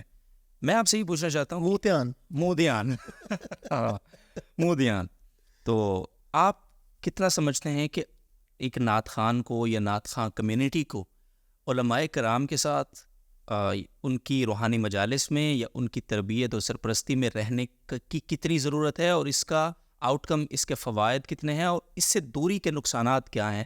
آپ کا تجربہ کیا کہتا ہے اس حوالے سے نا عبدالودود صاحب, یہ بہت ہی اہم سوال ہے. جی. اور ہم سب کو اس کی طرف بہت جلدی متوجہ ہو جانا چاہیے. جتنی دیر کریں گے اتنا ہی نقصان ہوگا. دین کا کوئی بھی کام ہے یا دین کے نام پر کوئی بھی کام, جو نعت خوانی کرتے ہیں دین کا حصہ سمجھتے ہیں نا اس کو, وہ تقوی کے بغیر جو ہے نا زیرو ہے. اور تقوی اختیار کیسے آپ کر سکتے ہیں؟ ظاہر ہے اس کے لیے آپ کو صحبت بدلنی پڑے گی. کونوا مع الصادقین. وہ ہمارے ایک ساتھی فرماتے ہوتے ہیں, مولانا عزیز الرحمان صاحب نے ایک نقطہ بڑا زبردست ایک دفعہ ارشاد فرمایا تھا کہ جہاں پہ بھی اللہ تعالیٰ نے اتقوا اللہ کا لفظ بولا ہے نا, اتقوا اللہ, اللہ تعالیٰ سے ڈرو, تو اس کے بعد اس کے ثمرات بیان کیے ہیں. یعنی ان تتقوا اللہ یجعل لکم فرقانا, یا ومن یتق اللہ یجعل لہ مخرجا وغیرہ. لیکن یہ جو آیت ہے یہاں پہ اللہ نے تقوی اختیار کرنے کا طریقہ بتایا ہے. یا ایھا الذین آمنوا اتقوا اللہ وکونوا مع الصادقین. تو اگر آپ نعت خوانی کو دین کا حصہ سمجھتے ہیں, اور یقیناً دین کا حصہ ہے بئی معنی, جیسے حضرت استاد صاحب دامت برکاتہم نے, اب یہ بات بھی میں عرض کر دوں آپ سے کہ نعت خوانی کرتے ہوئے اب مجھے تو 16-17 سال ہو گئے تقریباً باقاعدہ طور پہ. ایسی بات اس سے پہلے میں نے کسی سے اتنی وضاحت کے ساتھ نہیں سنی ہے. تھوڑی بہت ایک دفعہ ایک جگہ پہ ایک اور ساتھ عالم نے بات کی تھی, لیکن اتنی واضح بات نہیں تھی کہ نعت خوانی الہاد کے مقابلے میں اس زمانے کی ضرورت ہے. اور ہم اللہ تعالیٰ کا شکر ادا کرتے ہیں کہ اللہ تعالیٰ ہم سے کسی نہ کسی درجے میں یہ کام لے رہا ہے. اللہ تعالیٰ مزید قبول فرمائے. اصل تو قبولیت ہے اللہ تعالیٰ میاں کے پیا کے من کو بھائے وہی سہاگن ہے. جو اللہ تعالیٰ پسند کر لے بس وہی اصل ہے. تو اگر آپ اس کو دین کا حصہ سمجھتے ہیں اور دین کی حفاظت کا اور اس کے علاوہ دین کے ذوق کی بیداری کا حصہ ذریعہ سمجھتے ہیں, تو جتنا زیادہ آپ پرہیزگار ہوں گے, متقی ہوں گے, اتنی ہی اس کے اندر اثر جو ہے نا وہ اللہ تعالیٰ کی طرف سے پیدا ہوگا. مگر نہ کانوں کا مزہ ہے تھوڑی دیر کے لیے, چلو آئے گئے بیٹھے چلے سنے گئے, کوئی فائدہ نہیں اس کا. اور ممکن ہے کہ خدا نہ خواستہ لَتُسْأَلُنَّ يَوْمَئِذٍ عَنِ النَّعِيمِ, کہ آپ کے اندر اگر 1000 مجمع کو اپنی آواز سے متاثر کرنے کی صلاحیت ہے, اس صلاحیت کا درست استعمال تبھی ہو سکتا ہے جب آپ تقوی کی صفت سے مزین ہو. کرنا پوچھا جائے گا بھائی کیا کیا اس کا آپ نے. تو اس وجہ سے جتنے بھی ہمارے ساتھی ہیں, میں تو الحمدللہ زبان سے نہیں عملاً یہ ترغیب دے رہا ہوں, جیسی بھی مصروفیت ہو, اچھا آندھی ہو, بارش ہو, سردی ہو, گرمی ہو, دھند ہو, خانقاہ شریف میں الحمدللہ اکثر و بیشتر سردی کے موسم جب دھند ہوتی ہے نا, تو رات کا سفر ہمارا 4-4 گھنٹے پہ محیط ہو جاتا ہے. دھند میں جاتے ہیں, واپسی سفر کرتے ہیں الحمدللہ ماشاء اللہ. اور حضرت کی دعا سے اللہ پاک کا بڑا شکر ہے. تو اور دوسری بات جو ہے نا وہ میں اس کے حوالے سے کہ ہمارا پلیٹ فارم ہے بزم حسان, جی, اس میں آپ جانتے ہیں کہ ہم کوشش کر رہے ہیں الحمدللہ دیوبندیوں کی نعت خوانی کے حوالے سے سب سے مضبوط بھی اور ذمہ دار جماعت ہے یہ. تو اس پہ میں اپنے اس پوڈ کاسٹ کے ذریعے سے گزارش کروں گا کہ اس کی سرپرستی جو ہے نا وہ ضروری ہے, تاکہ یہ نعت خوانی کا کام علماء کی سرپرستی میں ہی چلتا رہے.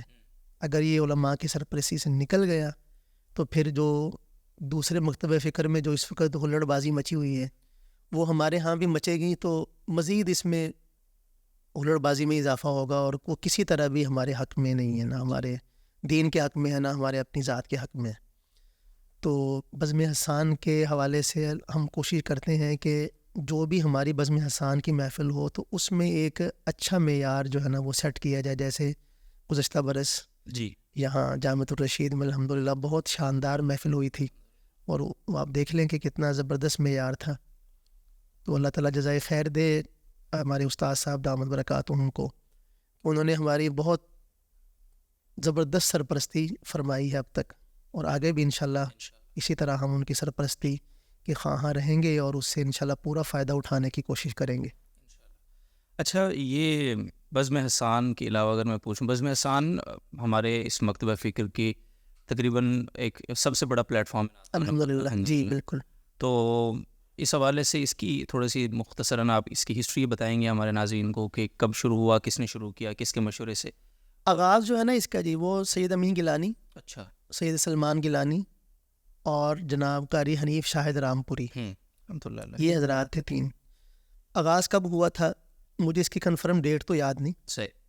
لیکن میں نے آتے ہوئے رستے میں نا ہمارے جو پرانے ساتھی ہیں پروفیسر مطیع الرحمان صاحب, ان سے رابطہ کیا تھا کہ آپ کو کچھ یاد ہے کہ بزم حسان کا آغاز کب ہوا تھا. تو انہوں نے کہا تھا کہ اپریل 2008 میں باقاعدہ طور پہ اس کا پہلا اجلاس ہوا تھا, جب حضرت قاری رام پوری جو تھے نا حنیف شاہد رام پوری صاحب رحمہ اللہ, وہ اس کے چیئرمین تھے. بانی بھی وہی تھے, چیئرمین بھی. بانیان میں 2 نام پہلے بھی میں نے لیے, وہ بھی تھے, لیکن چیئرمین ان کو بنایا گیا تھا.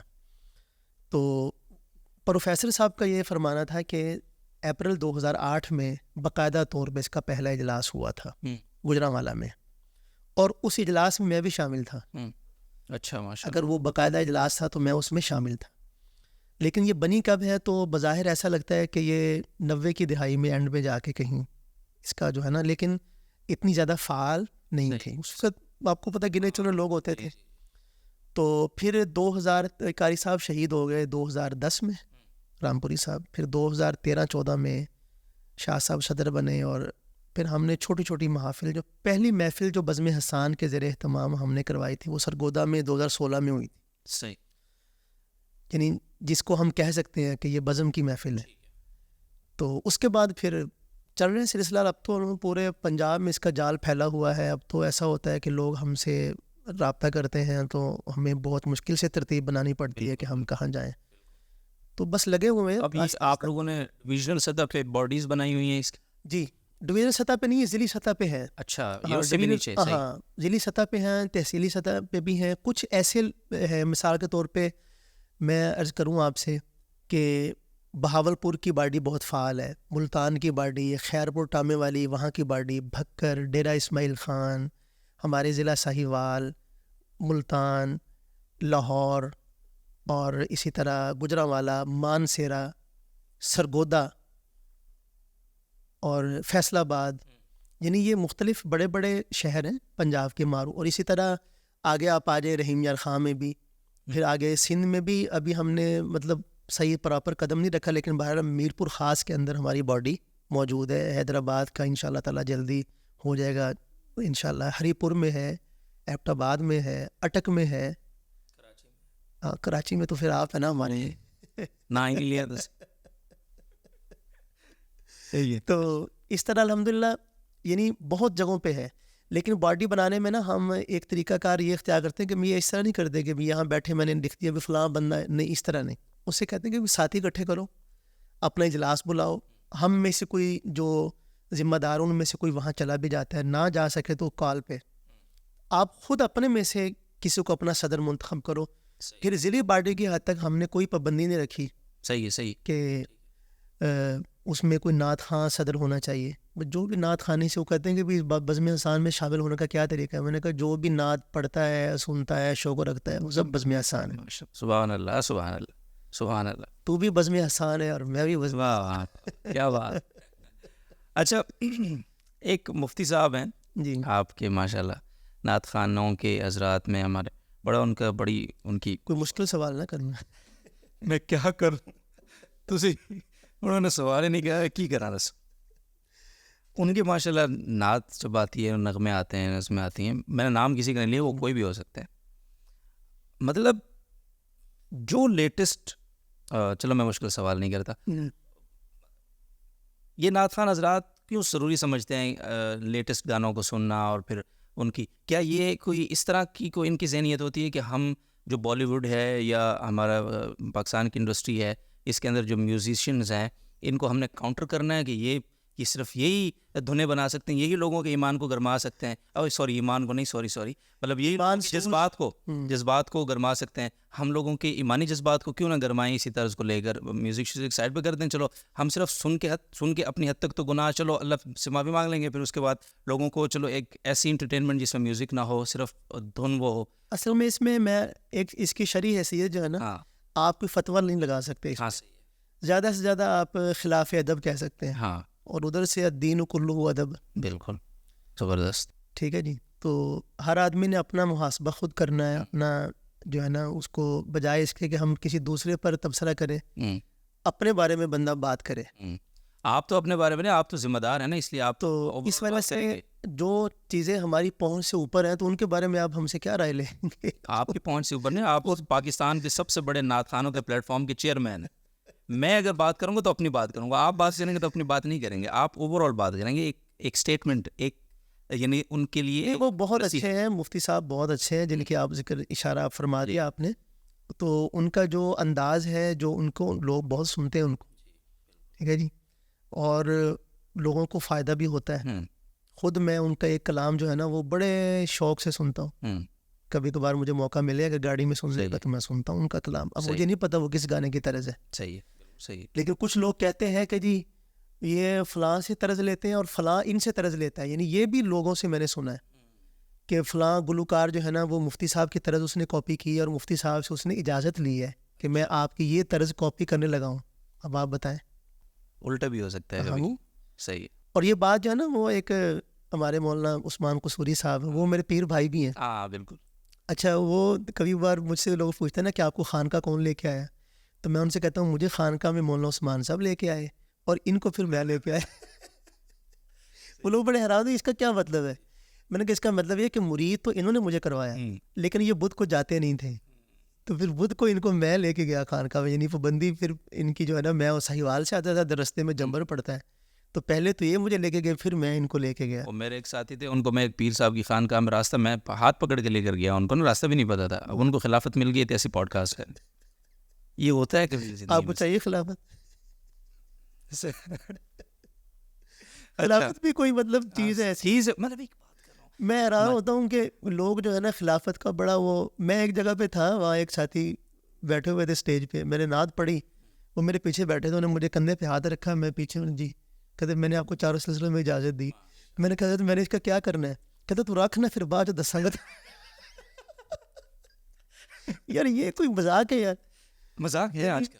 یہ خلافت لوگوں نے مطلب بنایا ہوا ہے، مذاق بنا لی، یقین جانے. یہ ہے صحیح بات. اور جو اصل چیز ہے، ہمارے حضرت ایک جملہ فرماتے ہیں کہ جو محنت ہے یہ باطنی جو گندگیاں ہیں ان کو دور کرنے کے لیے آئی تھی، وجود میں آئی تھی، وہی محنت جو ہے نا ان کے بڑھاوے کا ذریعہ بن رہی ہے. صحیح. تو یہ خلافت جو ہے نا، اب آپ دیکھیں کہ میں خانقاہ مجھے 2016 سے جا رہا ہوں، میں کتنے 7 سال ہو گئے ابھی تک. جو جس کو کہتے ہیں نا وہ لطائف کا ذکر شروع کرواتے ہیں کہ بھئی وہ مجھے حضرت نے نہیں دیا. میں نے کئی دفعہ حضرت سے عرض کیا، حضرت نے فرمایا کہ بھائی زعفران کاشت کرنی ہونا تو زمین بھی ویسی ہی چاہیے، اعلیٰ والی. مولانا عثمان صاحب کا واقعہ سنا رہے تھے بیچ میں. ہاں مولانا عثمان صاحب معذرت، آپ کا فون نہیں اٹھا سکتا، میں آن ایئر معذرت کر رہا ہوں، سوری.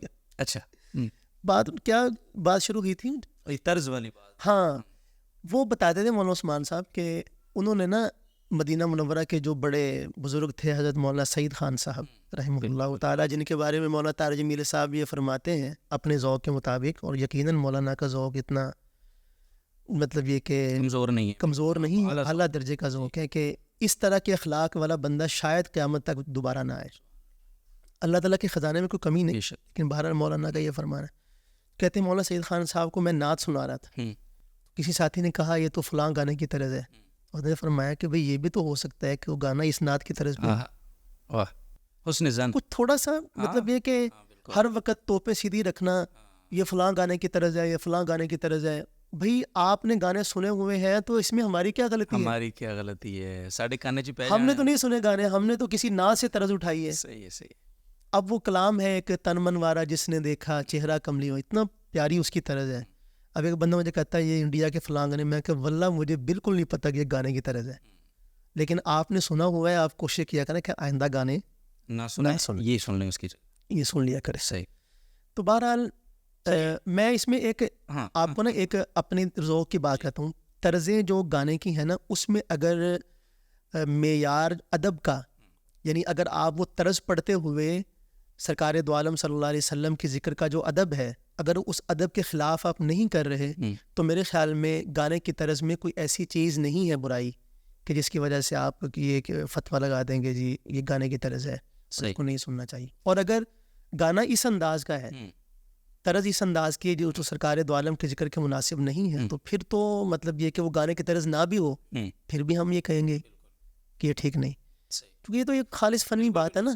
اس کو کسی دوسرے زاویے سے دیکھنا یہ صرف اسی صورت میں ہو سکتا ہے جب آپ نے کسی کی ریڑھ لگانی ہو نا, ہاں تو آپ اپنی ذاتی مخالفت نکالنے کے لیے آپ دین کا سہارا لیتے ہیں کہ دیکھیں جی گانے کی طرز پہ ہے جی, یہ تو حضور کا ذکر ہے جی, یہ تو فلاں. تو بالکل سرکار دو عالم صلی اللہ علیہ وسلم کے ذکر کے آداب ہیں, تو اللہ تعالیٰ ہمیں اس کی لاج رکھنے کی توفیق دے. ہم اللہ تعالیٰ سے توفیق مانگتے ہیں. دیکھیں نا کتنی میں نے مشکل کیا سوال, لیکن آپ نے کتنا اس میں کتنے سیکھنے کی بات تھی ماشاء اللہ. یہ تو آپ کو حسن طلب ہے.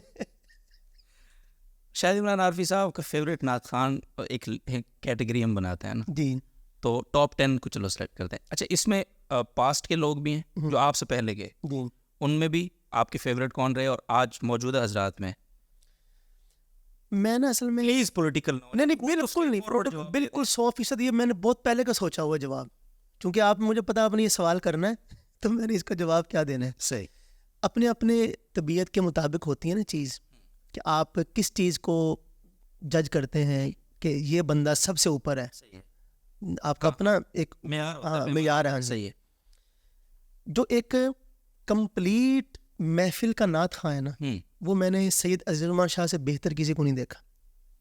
آپ ان کو 1 گھنٹہ ٹائم دیں, 4-5 موضوعات ہیں, توحید ہے, رسالت ہے, شان صحابہ ہے, شان اہل بیت ہے, والدین کی شان ہے. 1 گھنٹے میں وہ یہ سارا کچھ کر دیں گے. آپ ان کو 10 منٹ دیں, وہ 10 منٹ میں بھی یہ سارے کام کر دیں گے. اچھا, زبردست.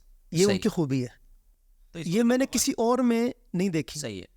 ٹھیک ہے جی, ایک کلام کے بعد دوسرا کلام, تیسرا, چوتھا, 5واں, تو ایسے لے سے وہ پڑھتے جاتے ہیں کہ ردم بھی نہیں ٹوٹ رہے دیتے. انہوں نے ایسے ہی پڑھا, ہاں جی, پاکستان کے اوپر بھی پڑھا تھا, اور تو یہ ان کی ایک بڑی خوبی ہے. یعنی اس لحاظ سے یہ جو میں اس کو یعنی زیادہ سمجھداری صحیح ہے, اور ایک ذہنی بلوغت جو ہے نا جتنی ان کے اندر ہے نا, صحیح اتنی. چلو رینک نمبر 1 عزیز الرحمان شاہ صاحب, یعنی اپنے جو ساتھی ہیں ان میں سے. صحیح ہے. ٹھیک ہے جی.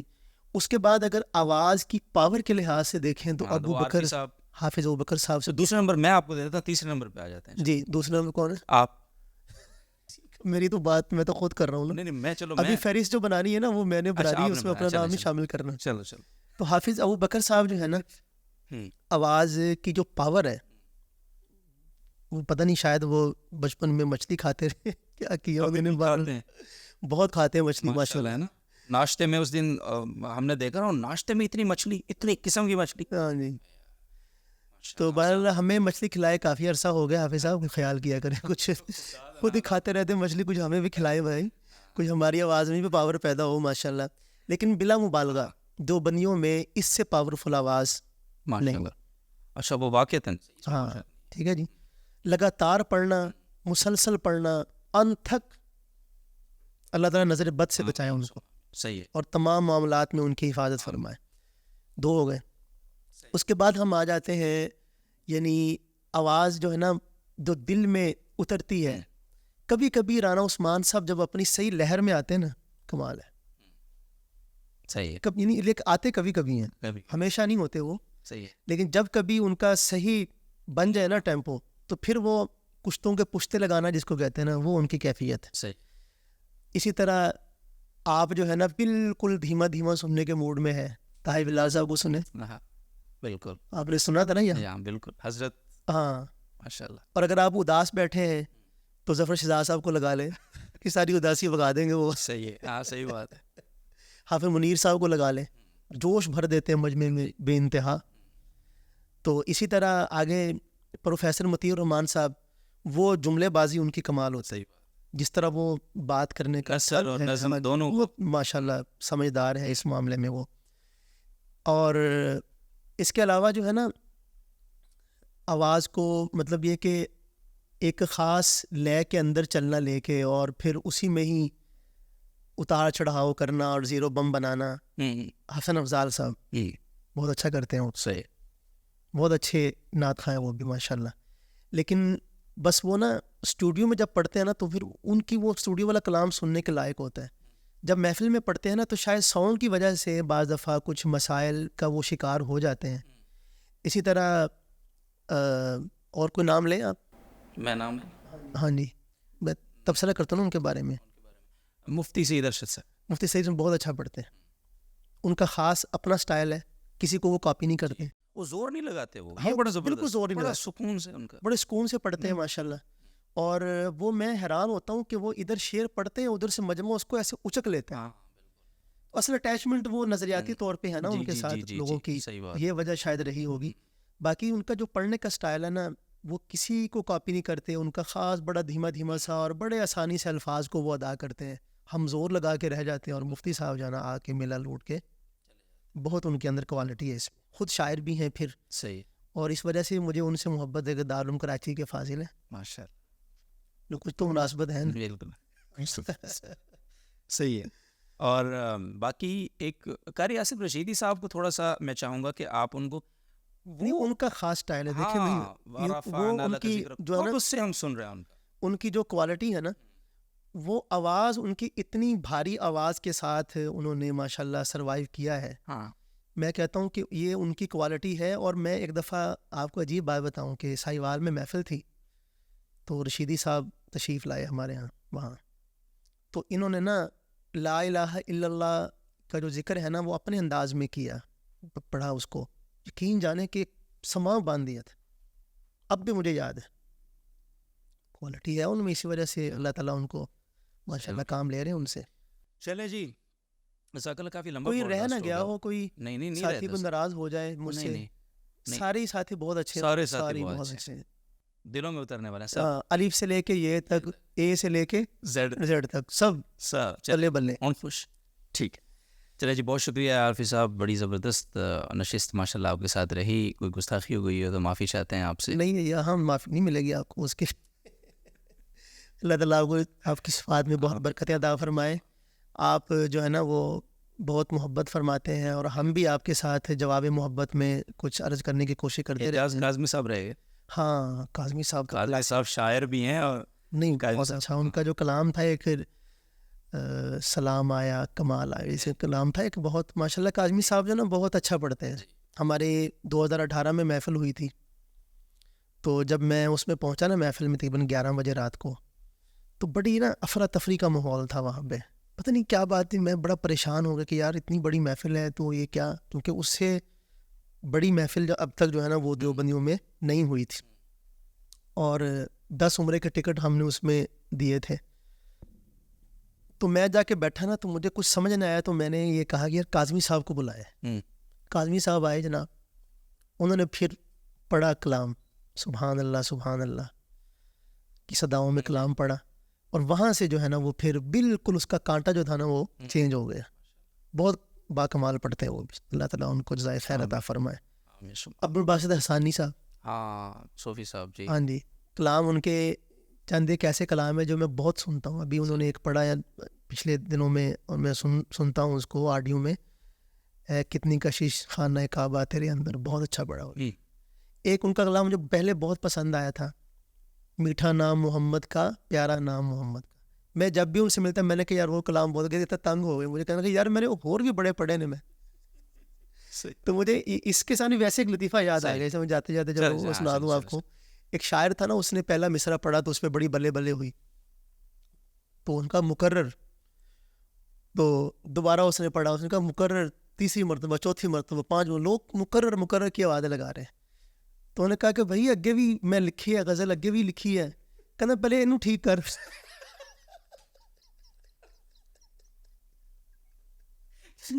اینو ٹھیک کرا گا تے اگے کریں گا تے اگے تیرے کو سنا گے نا اسی.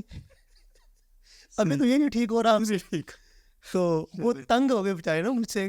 جب بھی ملتا ہے کہتا ہے میٹھا نام محمد کا پیارا نام. پہلے یہ ٹھیک کر نہیں میں نے پہلے کہہ دیا تھا اس کے ساتھ مقاصد نہیں ہے. سوری حسان. اچھا صحیح چاہیے. اچھا ایک اہم سوال رہ گیا. ریحان بھائی بیٹھ جائیں 2 منٹ جی. اچھا ٹھیک ہے. کھانا ٹھیک ہے. عارفی صاحب کو بھوک نہیں ہے، ناشتہ لیٹ کرتے ہیں. جی بالکل.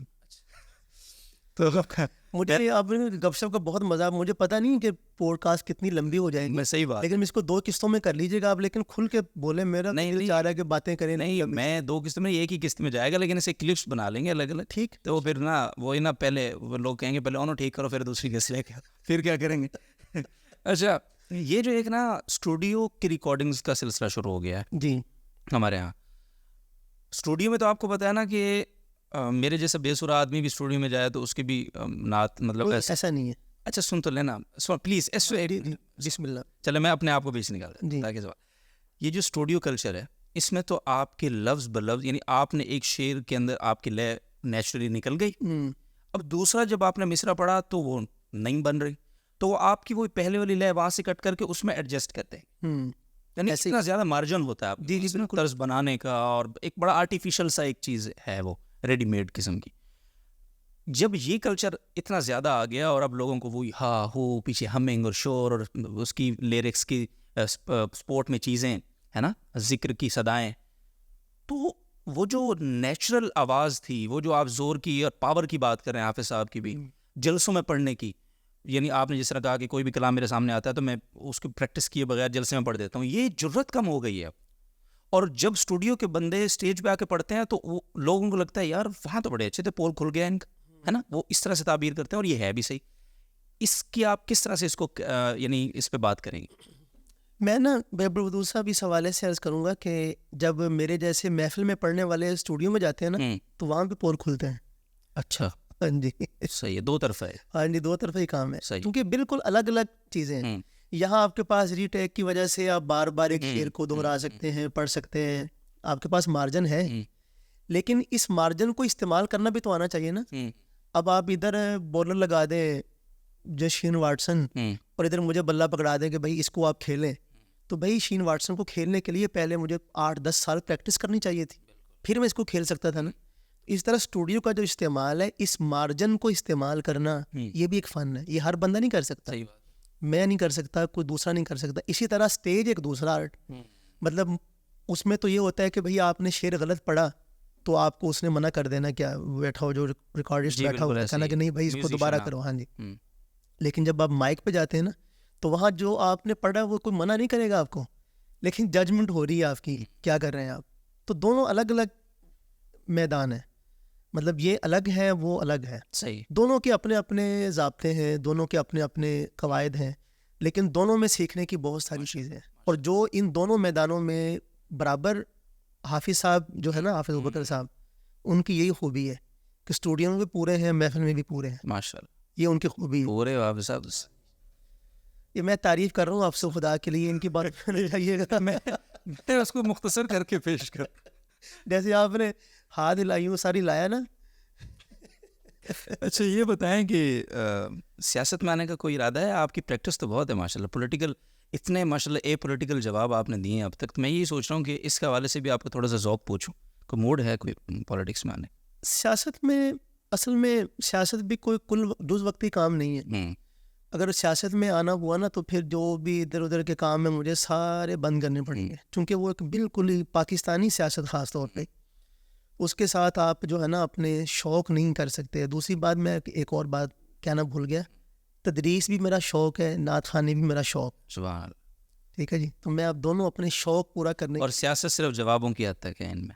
سیاست بس سیاست کا شوق جو ہے نا پاکستان میں بہت مہنگا ہے. ہاں بہت, ہاں, تو اس کی ہمارے پاس وہ نہیں ہے. چلیں ہاں, لیکن کبھی کبھار آپ نے اگر کوئی بحریہ ٹاؤن میں پلاٹ دے دیا مجھے, اس کو بیچ کے میں چلو ایک سیاست الیکشن لڑ لوں گا میں. لیکن میں اس میں ایک اور بات آپ سے عرض کرتا ہوں, سیاست دو طرح کی ہوتی ہے ہمارے ہاں. ایک انتخابی سیاست ہے, ہم اسی کو سیاست کہتے ہیں, جبکہ یہ ایک سیاست جامعۃ الرشید بھی تو کر رہا ہے, خدمت کی سیاست, علم تعلیمی میدان میں یہ کام ہو رہا ہے نا. تو اس وجہ سے ہمارا جو نعت خوانی ہے یہ بھی تو خدمت کی سیاست ہے, یہ ہم کر رہے ہیں الحمدللہ, اللہ تعالیٰ قبول فرمائے. زبردست. پھر اگین سمجھ گئے آپ. اچھا سر, لاسٹ کوشش کروں گا لاسٹ سوال آپ سے کرنے کی, وہ یہ کہ کھانا چنگا پکیا ہوا نا تو بندہ لاسٹ کرتا پھر کدی روٹی نال رگڑ جاتا ہے. وہ یہ ہے سوال جی کہ کرکٹ کا شوق ہے آپ؟ ابھی آپ نے جو بات کی نا شین واٹسن اور بڑا جناب آپ کی, اس کا مطلب یہ ہے کہ آپ بڑا ڈیپلی لوگوں کو جانتے ہیں کہ کرکٹ دیکھنے کا شوق پاکستانی ہو اور ہمارے موبائل کے دور کی پیداوار ہو اور کرکٹ کا شوق نہ ہو, ایسا ممکن ہے. لیکن یہ سوال رہ جاتا ہے کہ شوق پورا کس طرح کرتے ہیں, کس حد تک کرتے ہیں, تو بہت کم مواقع ملتے ہیں. اور جب کبھی موقع ملتا ہے تو پہلی بال پہ آؤٹ ہو کے باقی وقت جو ہے نا بس انتظار میں گزارتا ہوں کدوں مکے گا کم اپنے کما دے واپس جاؤں گا. فیوریٹ پلیئر کون ہے آپ کا پاکستان میں آج کل؟ فیوریٹ پلیئر پاکستان میں تو بالنگ میں یا بیٹنگ میں؟ دونوں میں بتا دیں, الگ الگ بتا دیں. بالنگ مجھے محمد عامر کی بہت اچھا پسند تھی. صحیح ہے. جب تک وہ آیا تھا نا تو بس صحیح ہے. وہ تو بس قسمت تھی ایسی, بیچارہ تنازعات کا شکار ہو گیا.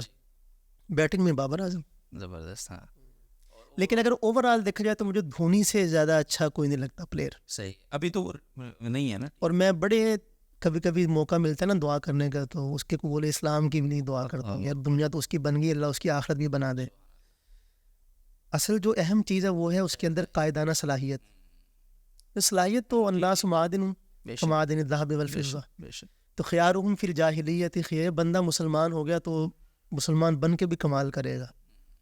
اللہ تعالیٰ اس کو توفیق دے. ہدایت کے خزانے اللہ کے پاس ہیں, اللہ تعالیٰ جس کو مرضی دے دے ہدایت, اور اللہ تعالیٰ سے التجا کر سکتے ہیں, فریاد کر سکتے ہیں. صحیح. آمین. بڑی خوبصورت بات آپ نے کی. چلیے جزاکم اللہ خیر. اب مزید جو ہے نا معاملات ادھر ادھر نکل جائیں گے تو کرکٹ پہ بریک لگاتے ہیں. ابھی معاملات نہیں, ہم نے ادھر ادھر نکلنے, ہم نے ادھر نکلنا ہے. بہت شکریہ حافظ صاحب, بہت مزہ آیا. آپ کا بہت شکریہ. بہتر تو ہوتا ہے کہ حضرت استاد صاحب یہاں تشریف فرما ہوتے تو ان کی بھی زیارت کرتے, قدم بوسی کرتے. وہ تو آپ کے لیے کوئی مشکل ہی نہیں ہے نا, انشاءاللہ وہ. جی انشاءاللہ بالکل صحیح ہے, انشاءاللہ وہ ہوتی رہتی ہے. آپ کو سرپرستی بھی ماشاءاللہ حاصل ہے, الحمدللہ الحمدللہ.